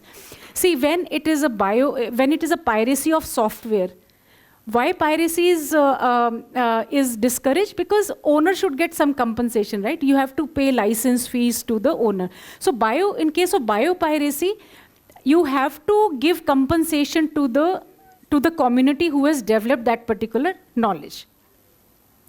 India and NGOs, they challenged the patent, leading to diplomatic discussions and re-examination of US and Trademark Office. And Rice Tech withdrew most of the patent claims, including the right to call their rice product as basmati. So in the patent filing process, if you're not okay with patent getting granted, you can oppose it. I think all of you have finished the course on patent law, right? No, not yet. Okay. If I file for a patent on a particular subject matter, maybe if I file a patent in India for human cloning, I can make Xerox copy of all of you sitting in this hall. It is unethical in India. Okay, gene cloning is a technology where you can take cells from any organism and you can make copies of it. In some countries, gene cloning is ethical. In India, we categorize gene cloning as unethical because you can club cells of a dog and human being. you can create an organism where the head is of a dog and the body is of a human being. So India does not encourage such inventions, patents on such inventions, because it is considered to be unethical in India. But there are countries where it is ethical. Now, if I file for a patent on this human cloning technology, do you think I should get a right? So who should stop me from getting a patent? Who can stop me from getting a patent? Any of you can stop. Okay? When I file my application, it gets published. After publication, you all can see it. So you can take help from some NGOs, because if together you file application with 10 or 15 communities, it becomes a stronger application. You can go to patent office that, see, Bindu Sharma has filed application on gene cloning. You should not encourage it. You should stop her. Okay? And how you can do that? You can write a petition with all case studies and consequences, and then you can stop the examiner. Now, assume that examiner has already granted it, but you got to know about it quite late. So even after grant, you can oppose my patent. Okay? So I will talk about it little later, but we have pre-grant opposition before grant. We have post-grant opposition, which happens after grant. And if you get to know about my patent after 1 year has expired from the date of grant, then there is a process called as revocation of patent. But during the lifetime of 20 years of a patent, anytime there is a possibility and opportunity for everyone to revoke that patent. So once it is revoked, then it is in public domain and everyone can use it without my consent. If you want to add anything, there is something which is not clear, you can stop me. Okay, so Rice Tech finally withdrew its claims, and that's how, Rice Tech was prevented from. Okay, so this is the process of patent registration. You file application first of all. So when we file application, we should always do a novelty search to find out whether it is really a good patent or not. Because if invention is not novel, you perform a search and you find out it's not novel, then there is no point filing a patent application. So if it is novel, you can file application in India. And it is very important that you cannot file any foreign application without filing in India. And this is to ensure national defense and security. There is section 39 in Indian Patent Act, which says that Indian residents should file their application in India and then in the foreign countries. So when you file in India, you have to wait for 6 weeks if there is any objection from the controller. And if there is no objection, you can file in any other foreign country. So this provision specifically has been introduced to ensure national defense and security, because if it is something which is like you cannot leak information without controller knowing it. That is the whole point, okay? After filing application, 18 months, nothing happens to the application. It is just sitting there. And after expiry of 18 months, it gets published. So when it is published, everyone can see it. And any person, any person can write a petition and inform controller that it is not a good invention to have a patent. So you must invalidate it, or you must nullify it. Okay. So any opposition which happens before grant is called as pre-grant opposition. And if there is no opposition, then application is taken for examination. Examiners sitting in patent office, examiners are highly qualified. They have masters or PhDs in their subject. So if you have missed one single experiment, the examiner can make out, and he will ask you during examination from where you have taken this agriculture waste. So so your experiments are not complete. So examiner is a subject matter expert. So examiner will again perform a search and then give you his list of discrepancies which he finds in the application. That is called as examination report. And after you reply for examination report, patent gets granted. And most of the cases, there is one hearing also, 1 or 2 hearings also happen with the examiner. And the hearing with the examiner is just like we are talking here. So it's a very informal kind of hearing, not like the court hearings, okay? So after examination, patent gets granted. And after grant also, 1 year window is open for post-grant opposition. So if there is a patent which shouldn't have been granted, then post-grant opposition can be availed. But if 1 year has expired after patent is granted, you still want to nullify it or invalidate it, then the process is called as revocation, and revocation petitions, they go in High Court now. So we earlier had Intellectual Property Appellate Board, IPAB, but now IPAB has been dissolved, so all IP revocation cases, they go to High Court. And pre-grant opposition can be filed by anyone, no pre-qualification, but post-grant opposition and revocation, they should be filed only by the person interested. Now, who is the person interested? You have to prove that you are a person interested in this particular patent, and that's why you are filing for opposition or revocation. If there is a pharma-related patent on cancer drug, then if I'm from a pharmaceutical industry, I become a person interested and I become eligible to file for post-grant opposition or revocation. But if I cannot prove that I'm a person interest, because controller would like to know what is my interest in revoking this patent. Okay, so if you are not a person interested, then your petition may not be entertained at all by the controller. So there are 3 checkpoints. If a patent has been granted or not granted, you can oppose a patent at the stage of application, pre-grant opposition. If you have missed this window, then post-grant opposition. If you have missed post-grant also, then there is a window of revocation. But at any point of time during the lifetime of a patent of 20 years, one can oppose a patent. And grounds of opposition of patent are given in the Act. Now there is also a story of turmeric patent. Turmeric, I think most of you should know. So there was a US-based company, and this company filed a patent application for wound healing property of turmeric. Wound healing property, you know, in India, we have been using turmeric for wound healing. We put turmeric in milk and drink it, antibiotic. So in India, we knew ages ago that turmeric has antiseptic properties, and you can apply turmeric on your wounds. Now, what does this mean? If there is a US patent granted, you cannot use, if a US patent is granted on wound healing property of turmeric, you cannot use turmeric for wound healing if you are in US. Okay, so that's how the patent makes impact, and this is highly unreasonable. Reason being that we had knowledge of turmeric as an antiseptic long ago in the country. Now, how do we prove that it is a knowledge of India? How can we oppose this? On what grounds can we oppose this patent? Sorry? So how do you prove it is your traditional knowledge? What evidences will you submit? Ayurvedic text, okay. So when this came, then CSIR, they did a lot of groundwork, and that time we could not find any documentation. We could not find any documentation, because of which it was almost impossible to prove that this is our knowledge. But finally, we found a very old Sanskrit shloka where mention of turmeric as antiseptic was there.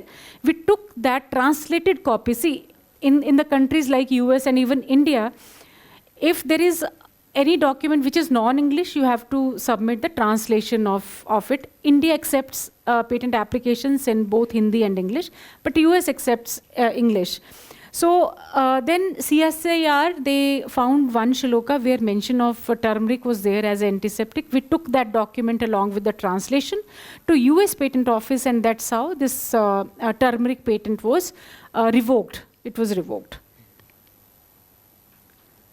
So Indian Council of Scientific and Industrial Research challenged the patent in 1996, arguing that turmeric and its uses were part of India's traditional knowledge and it is not a new invention.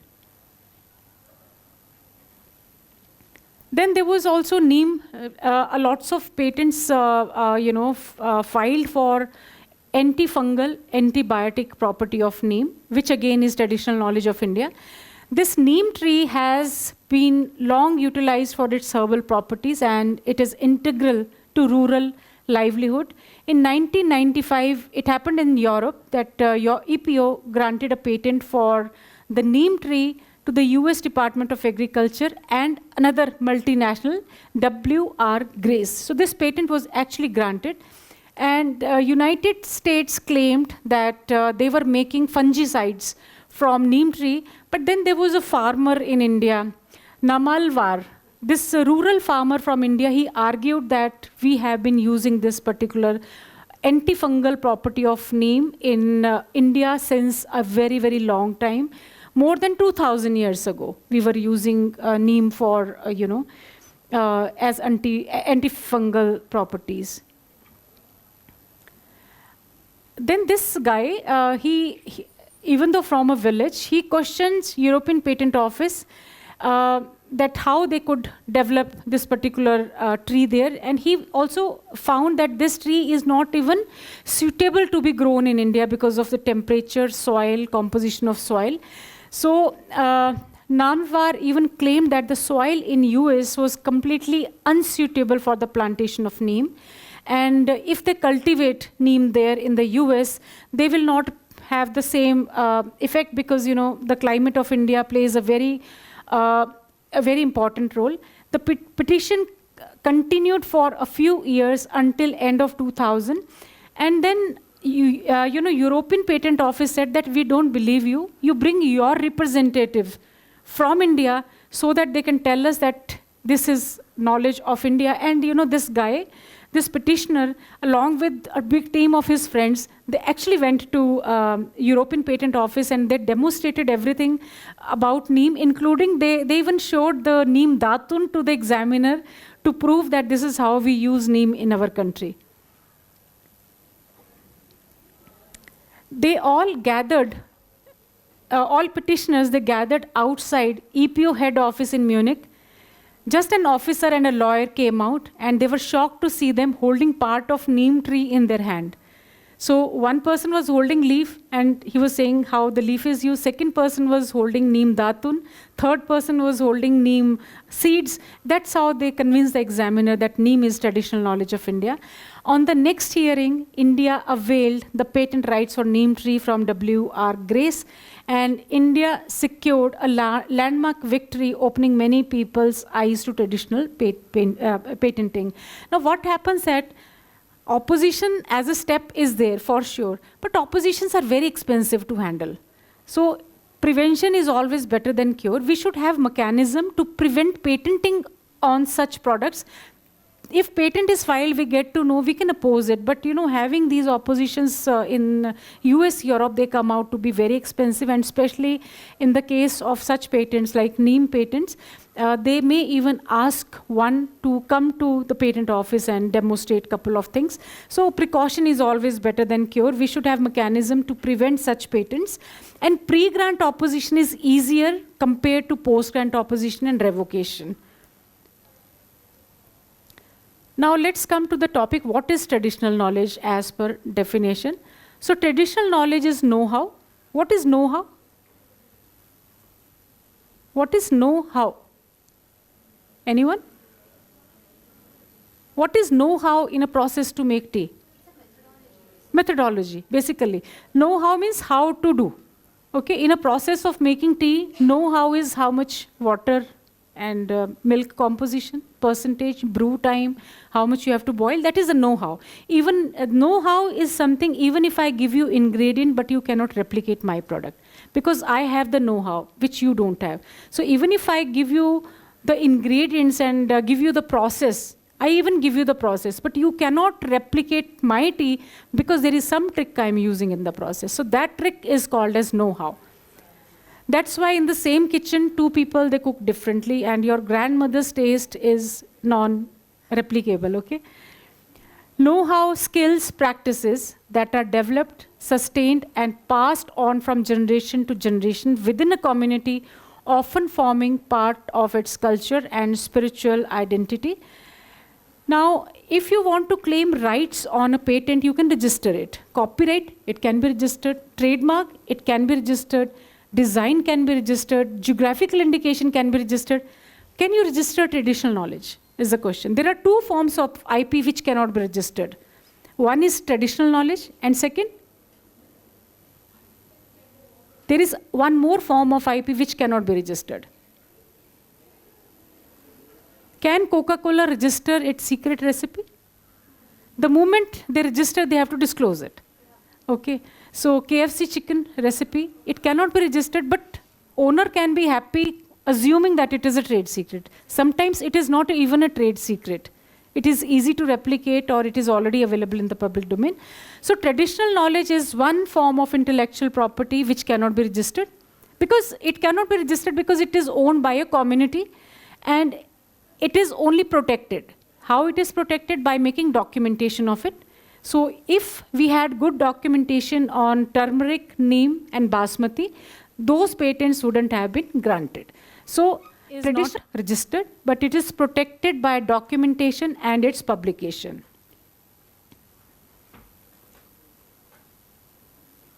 Some examples: folk songs,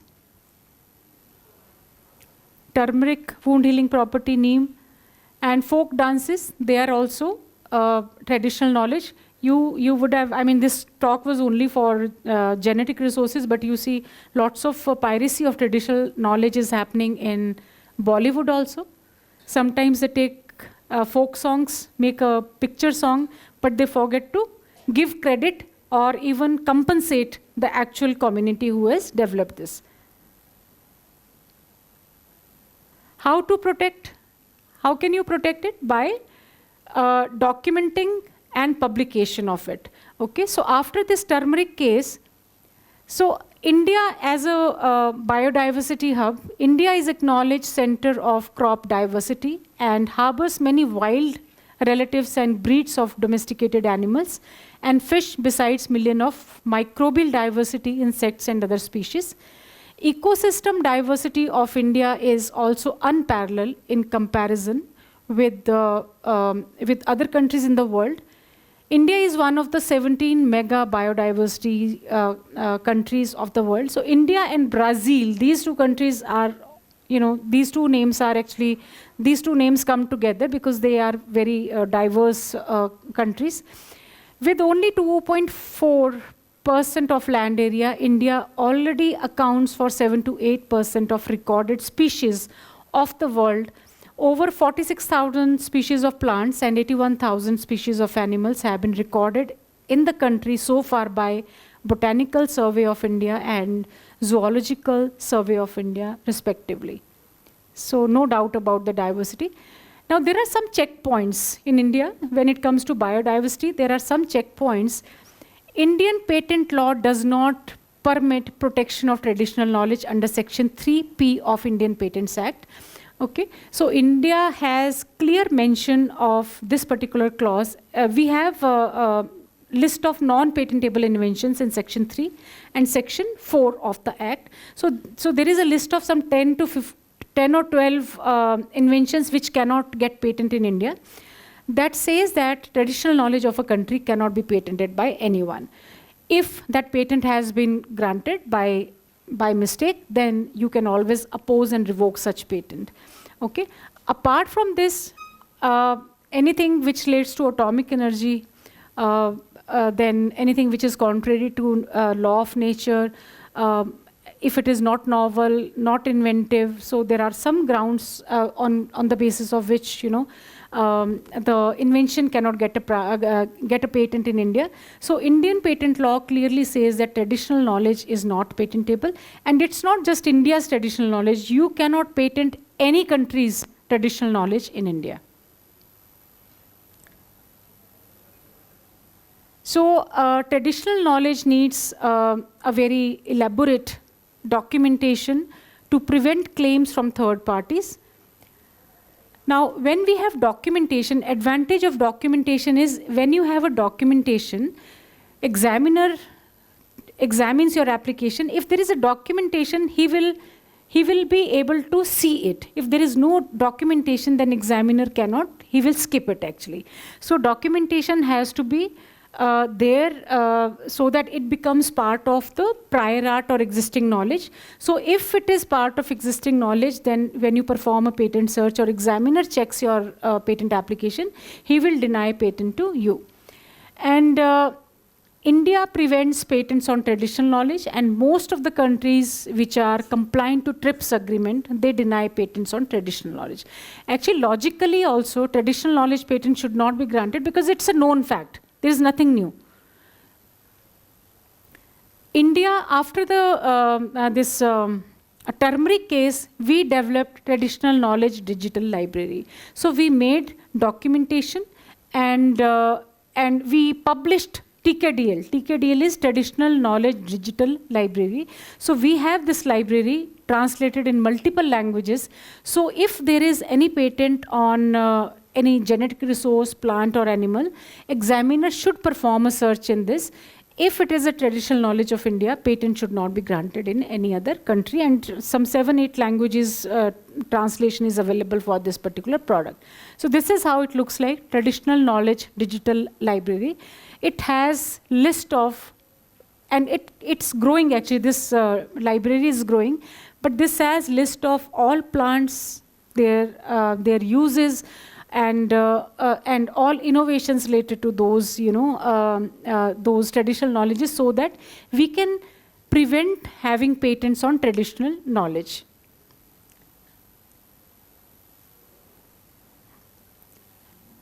And in addition to this, India has also signed agreements with European Patent Office, UK IP Office, USPTO to prevent grant of invalid patents by giving patent examiner at International Patent Office access to TKDL database for patent search and examiner. Now, if any patent comes on curcumin, the examiner has one database to check. He can check whether it's a new invention or there is a knowledge about it in any country, and based on that, unwanted patents can be prevented.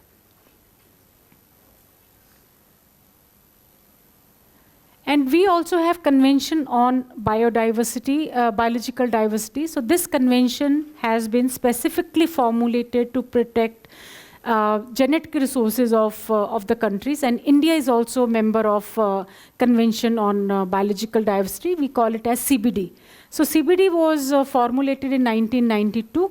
And it enables coordination between intellectual property rights, biodiversity, and traditional knowledge. And it also ensures protection of traditional knowledge related to conservation and sustainable use of biodiversity. Why do we use the word sustainable use of biodiversity? Now, suppose there is a herb in Himalayas, okay, very useful for diabetes. Now, what happens that you find that it has good use and there is knowledge about it in TKDL also. Now, one company from the US, it comes, one herbal company, they want to use this particular herb. So can they do it, first of all? Okay. First of all, we have to find out whether they can do it or not. And in case they get all the permissions to do it, then there has to be sustainability. They cannot use all the herbs and make it extinct. Okay, so they have to train local people how to grow it. So sustainability is a very important part of biodiversity exploitation, so that we have enough supply of the starting material, and the starting material does not become extinct with time, and we provide good protection to the same. So there are 4 very important components of this CBD, Convention on Biological Diversity. First is we have to document traditional knowledge to prevent patents on, traditional knowledge. I think we have covered this part very well. Second is benefit sharing with community. Because one particular community, if they have found a herb to treat diabetes, it is the effort of a lot of generations. Any pharma company does clinical trials before launching product in the market, right? So, but these communities they have done clinical trials from generation to generation. Sometimes it is the effort of 1,000 years, 500 years.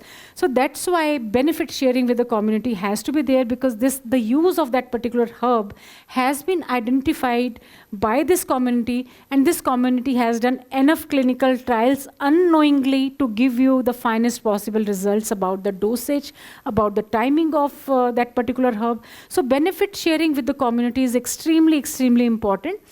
Then sustainability and prevention of the exploitation. So if a company wants to commercialize this particular herb, then they have to make sure that sustainability is taken care of, and this herb is not completely eradicated from the community. And then there are enough measures taken for conservation of biodiversity and even prevention of biodiversity. So this holistically takes care of almost everything related to biodiversity, and that is the whole purpose of CBD, Convention on Biodiversity.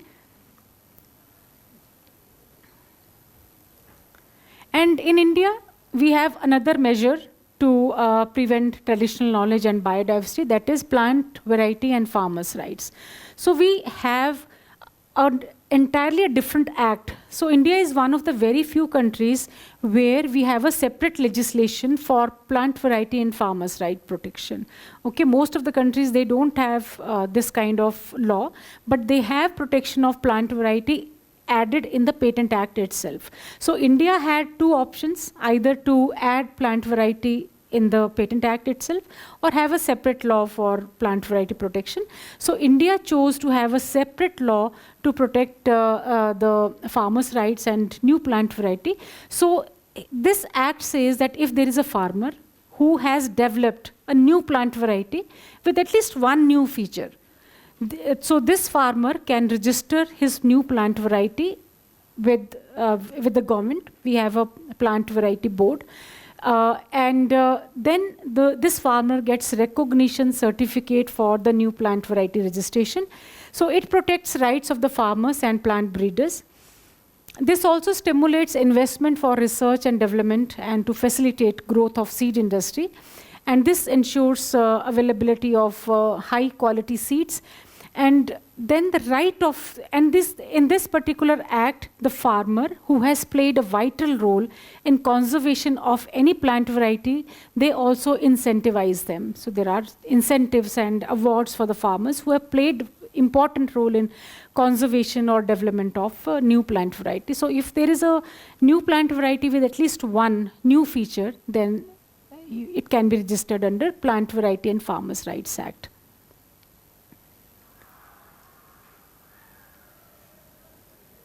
You know, this is one of the landmark cases, Avasthajan cases. Avasthajan is located in India. It's a biotech company, well-known biotech company. There was a time when Avasthajan and Biocon, they were one of the, they were two companies popularly known as, popular names in biotech industry.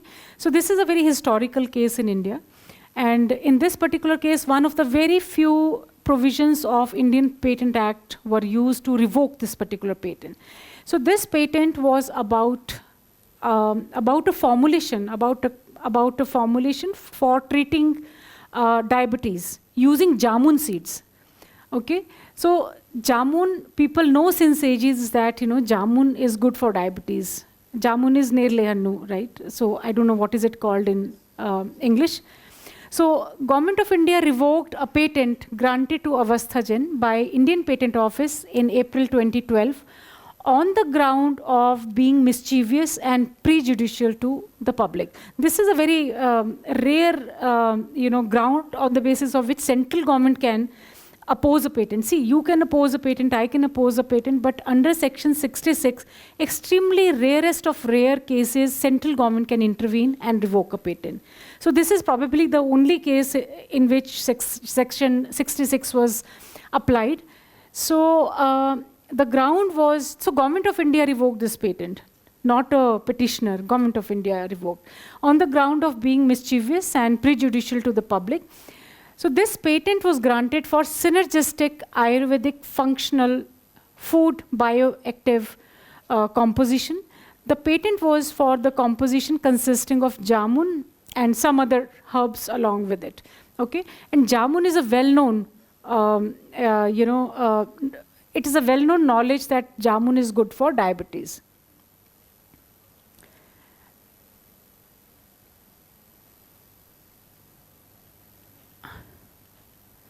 So then what happened? First of all, Indian government, they so this patent was first filed in India and then Europe. So in India it was opposed. Then in Europe it was filed. They came back to India and filed the application again. So that was the reason, using section 66, the central government, they opposed this particular patent. And after this patent was revoked, we thought of formulating proper guidelines to prevent patents on traditional knowledge. So after this Avasthajan case, guidelines for traditional knowledge, they were implemented, and India made its stand very clear that we will not grant any patents for traditional knowledge. If granted, then opposition and revocation will be taken care of, so that all such patents, they get rejected. Who owns the traditional knowledge? Who is owner of the traditional knowledge? Communities who have developed it. Okay. After this presentation, we'll just summarize what are the key learnings about traditional knowledge. Okay. We'll have some 5 minutes for discussion as well. This was one of the very early cases of commercialization of traditional knowledge. There is a Kani tribal. So these tribals, what they do is when they climb the mountains, they chew leaves of a tree called as Arogya Pacha. So they chew it and they don't get tired. So this is being used by this community since ages. So while climbing the mountains, they chew leaves of Arogya Pacha, and this helps them being active and they don't get tired. So TBGR is an organization, CSIR Institute. They discovered various glycolipids, non-steroid compounds with profound adaptogenic and immuno-enhancing properties in this particular plant. And they came up with a drug called as Jeevani. And they used leaves or extract of these leaves to make the drug Jeevani. And since the community was supposed to be compensated with money, TBGRI commercialized this medicine, and they shared 50-50% royalty with the tribals. And they also registered a trust where there were some 25 members of these tribal community. They were identified as members of the trust, and TBGRI trained each member of the family how to grow the plant so that sustainability factor is taken care of. TBGRI trained them to cultivate plants, and each family earned around 8,000 rupees on sale of leaves from the cultivation of the plant. So this is one of the very few cases of successful commercialization and benefit sharing of the communities.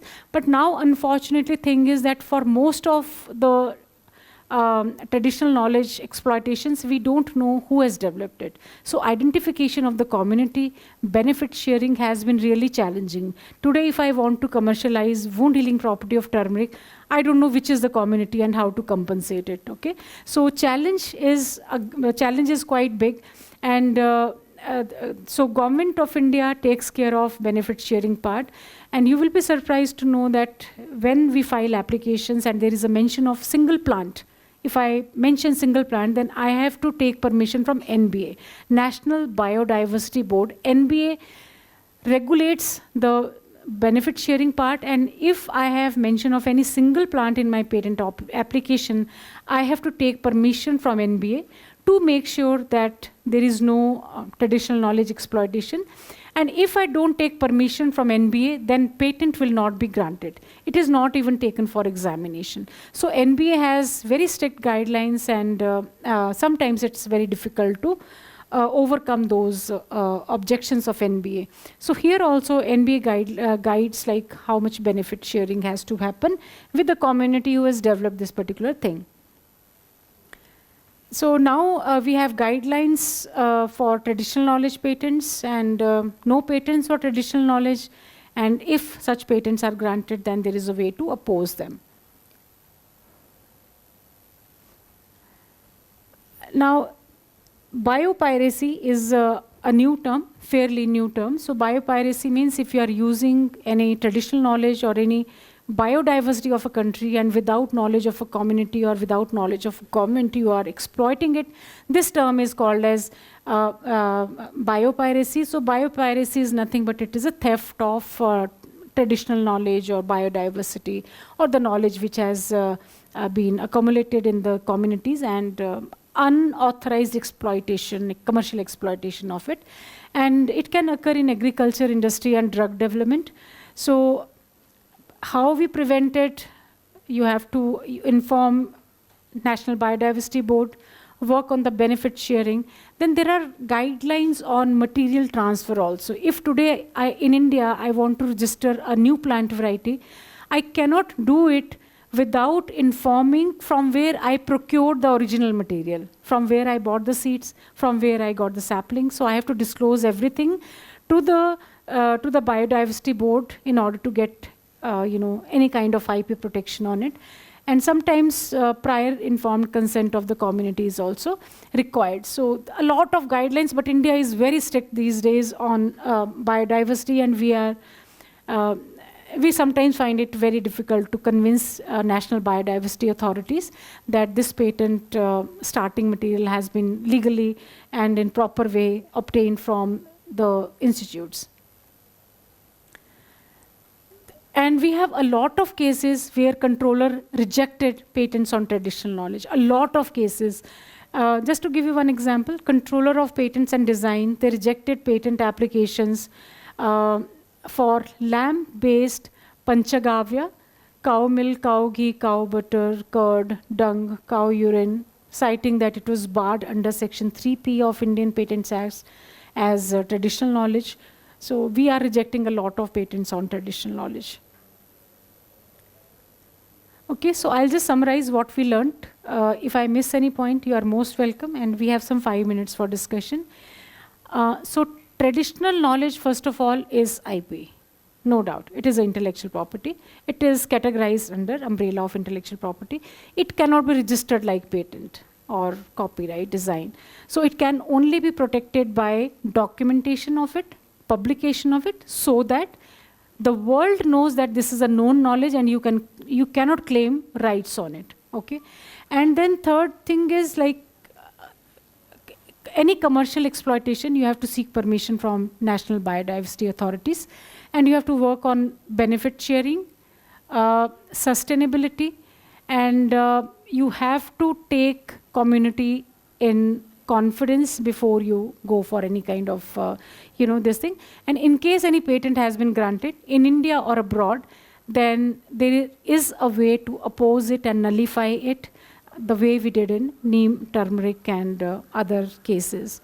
That's all from my side. If you have any questions, you want to add anything. So my company, we do patent registrations. We mainly handle patent, trademarks, copyright, various contracts, policies, and we are getting into technology transfer and M&A services as well. So any of you, if interested in writing any article, doing any publication, you are most welcome to reach out to me. I'll give my contact details, because law students should always have a lot of publications. Other areas are still exempted, but a law student should have a lot of publications that add value to your profile, and some of you may be opting for specialization in IP. So best wishes to you. And if any questions, we can take up some questions. Yes, please.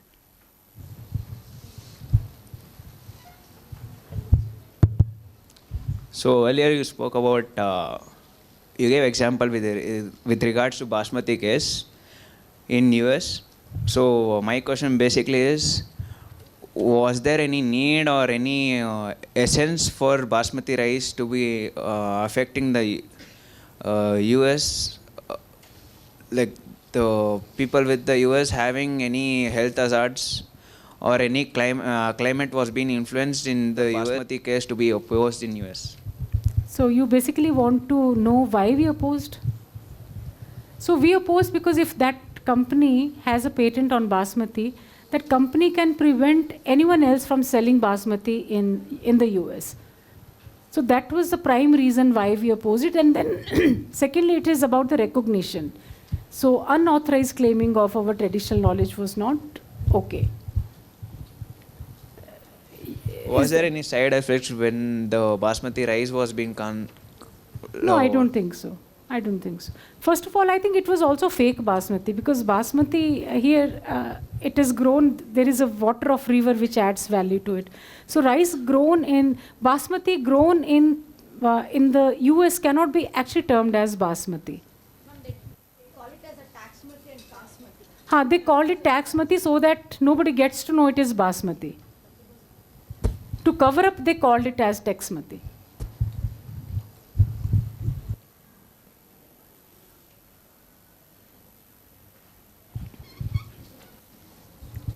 Ma'am, this is an illustration question. There are two friends, A and B. Both are from the same region. They have the traditional knowledge. And A files for the patent without the community's knowledge. And B wants to oppose it.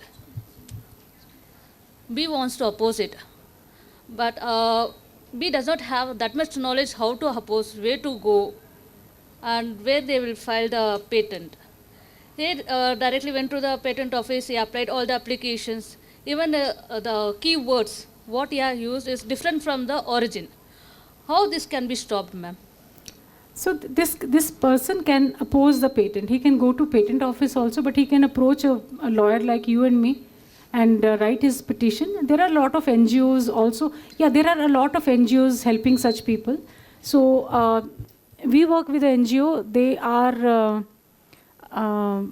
they work with the Association of Farmers, and they prevent patents on fertilizers. So farmers use a lot of fertilizers, okay? So with help of NGOs also, farmers can approach them and they will help them in filing petition. Recently, I made a research about a patent in my village. I am from KGF. We have around some 50 villages. We went through 5 villages and asked about whether they have the patent knowledge. Basically, they don't have any knowledge at all. The literacy rate is very much low. They don't even know what is patent, what is their right, what is the farmer's right. So how, as a student, how we can help them? We feel that they don't have a knowledge, but I tell you, Pepsi filed try to register new plants of new varieties of potatoes for making chips, and all farmers, they gathered and opposed this gesture of Pepsi. Okay, there are a lot of NGOs who keep track. They definitely keep track. There are a couple of NGOs with whom we are working. They ask us monthly report on what are the new patents filed for pesticides. We give them report, they select few patents that file opposition for this. And when we file opposition, there are a lot of farmers which are party to that opposition. Okay, that's how the system is going, and we are able to track a good number of patents which are filed. Yes, please.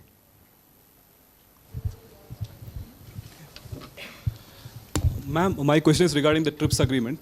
So the TRIPS agreement does not, explicitly state that, it doesn't allow for, patenting of traditional knowledge, but it states that there is, it permits even genetic resources can be patented. So traditional knowledge, majorly being, genetic resources. So it can be patented through that form, rather than, not saying that it's, patented as traditional knowledge. So the law itself is giving a path for biopiracy. So how would you see curb that from traditional happening? knowledge you cannot have patent, one thing, but there are but if you have improvised traditional knowledge to create something else, okay, this Arogya Pacha, okay, now I found what is the composition of it. I did my chemical analysis in the laboratory. I took that glycolipid, whatever is major component of it, I combined it with something else, and I made a drug. Now that glycolipid is not a traditional knowledge, right? Arogya Pacha is a traditional knowledge. Glycolipid is a chemical which is available in public to be used by anyone else. So I can, if I do further work, see, if human intervention is there, if my intervention is there in Arogya Pacha, only on that improvement I can own a patent. So it doesn't mean that there is no patent on plant-based, there are a lot of patents on herbal medicines. But there has to be differentiation. That's why we have this guideline for traditional knowledge patents. And in that document itself, there are a lot of examples given. Suppose A is taken from here, B is created by you. Can you patent it? Answer is yes or no. So they have given a lot of hypothetical case studies to do that. But it does not mean that you cannot own a patent on a plant. You can definitely own. There are a lot of herbal patents. But there has to be differentiation between what is known by the community and what are you claiming. Ma'am, but in certain cases, for example, what you said about the Arogya Pacha plant, the nature of that particular, the chemical, that is understood only from the leaf, like from the plant, what's, there. And similarly, so it's like both are vice versa. So, so in that kind of situations where you're getting the chemical out of from the leaves itself, So how do you distinguish that? How can you? No, I'm not taking from the leaf. I found out that glycolipid is responsible for anti-fatigue property, but I'm creating that glycolipid in my laboratory. But the effect of whatever the lipid or the plant which is being consumed, it may be same. And glycolipid is glycolipid. Okay, so every chemical, so not only for anti-fatigue properties, but glycolipid is used for a number of other things. It is a known chemical, nobody owns rights on it. But I can claim rights on the usage of it. Usage, or if I combine it with 3 or more chemicals, then it becomes a new product. Okay? Yes, thank you. Like with milk, you can create a number of sweets. Milk is known. I cannot claim rights on milk, but I can claim rights on barfi or gulab jamun or rasgulla. Odisha and West Bengal, they claim rights on rasgulla. Yes, please. And lovely audience, thank you so much for your patience. Ma'am, my question is regarding the ownership of traditional knowledge.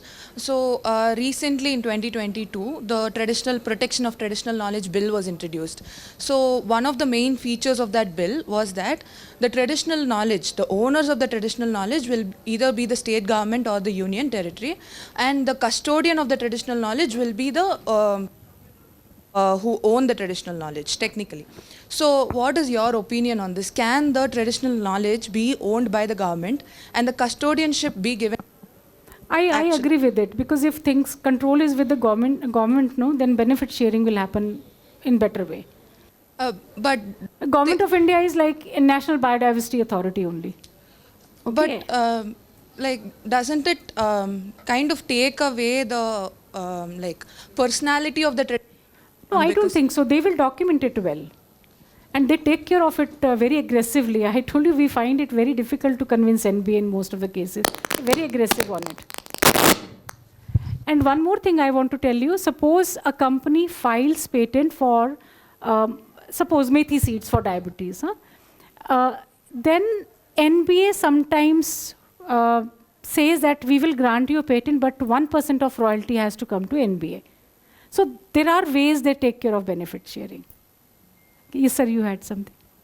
That is on a later note. In one of your slides, there was a picture. I don't know whether it is from a passport. Lot of stamps. Okay. And if it is a passport, whether it is yours. No, it's not my. No, it's not my passport, for sure. Yeah, it's not my passport. Okay, that's all. Thank you so much. Wish you all the best. And in case anyone wants to write about traditional knowledge, or if 6 or 7 students want to write something, we can as well have it in the form of a book. Okay, thank you. All the best. By way of a detailed presentation, and we as students are truly honored that you took your time off your busy schedule to address us today. With this, we come to the end of the technical session, and I hope all of you had a lot to learn from this and honestly, everybody asking questions also added to the, and how she mentioned, like, it was very, like, an engaging audience. So thank you all for that again. So the paper presentations will commence post-lunch. So now it's exactly 1:18. So 1 hour from now, by 2:20, you guys will have to... 2 o'clock? Okay. Okay. So 40 minutes. So at 2 o'clock, all of you will have to come to your allotted rooms. So please listen to this one thing. P1 to P15 will be here in the auditorium at 2 o'clock. From P16 to P30, second floor, room number 202. And from P31 to P45, room 203 on the second floor as well. So anything, you can check the WhatsApp group or get in touch with us. Yes, sir. No, sir. No, it's for present. This is for the paper presentation post 2 o'clock. Thank you.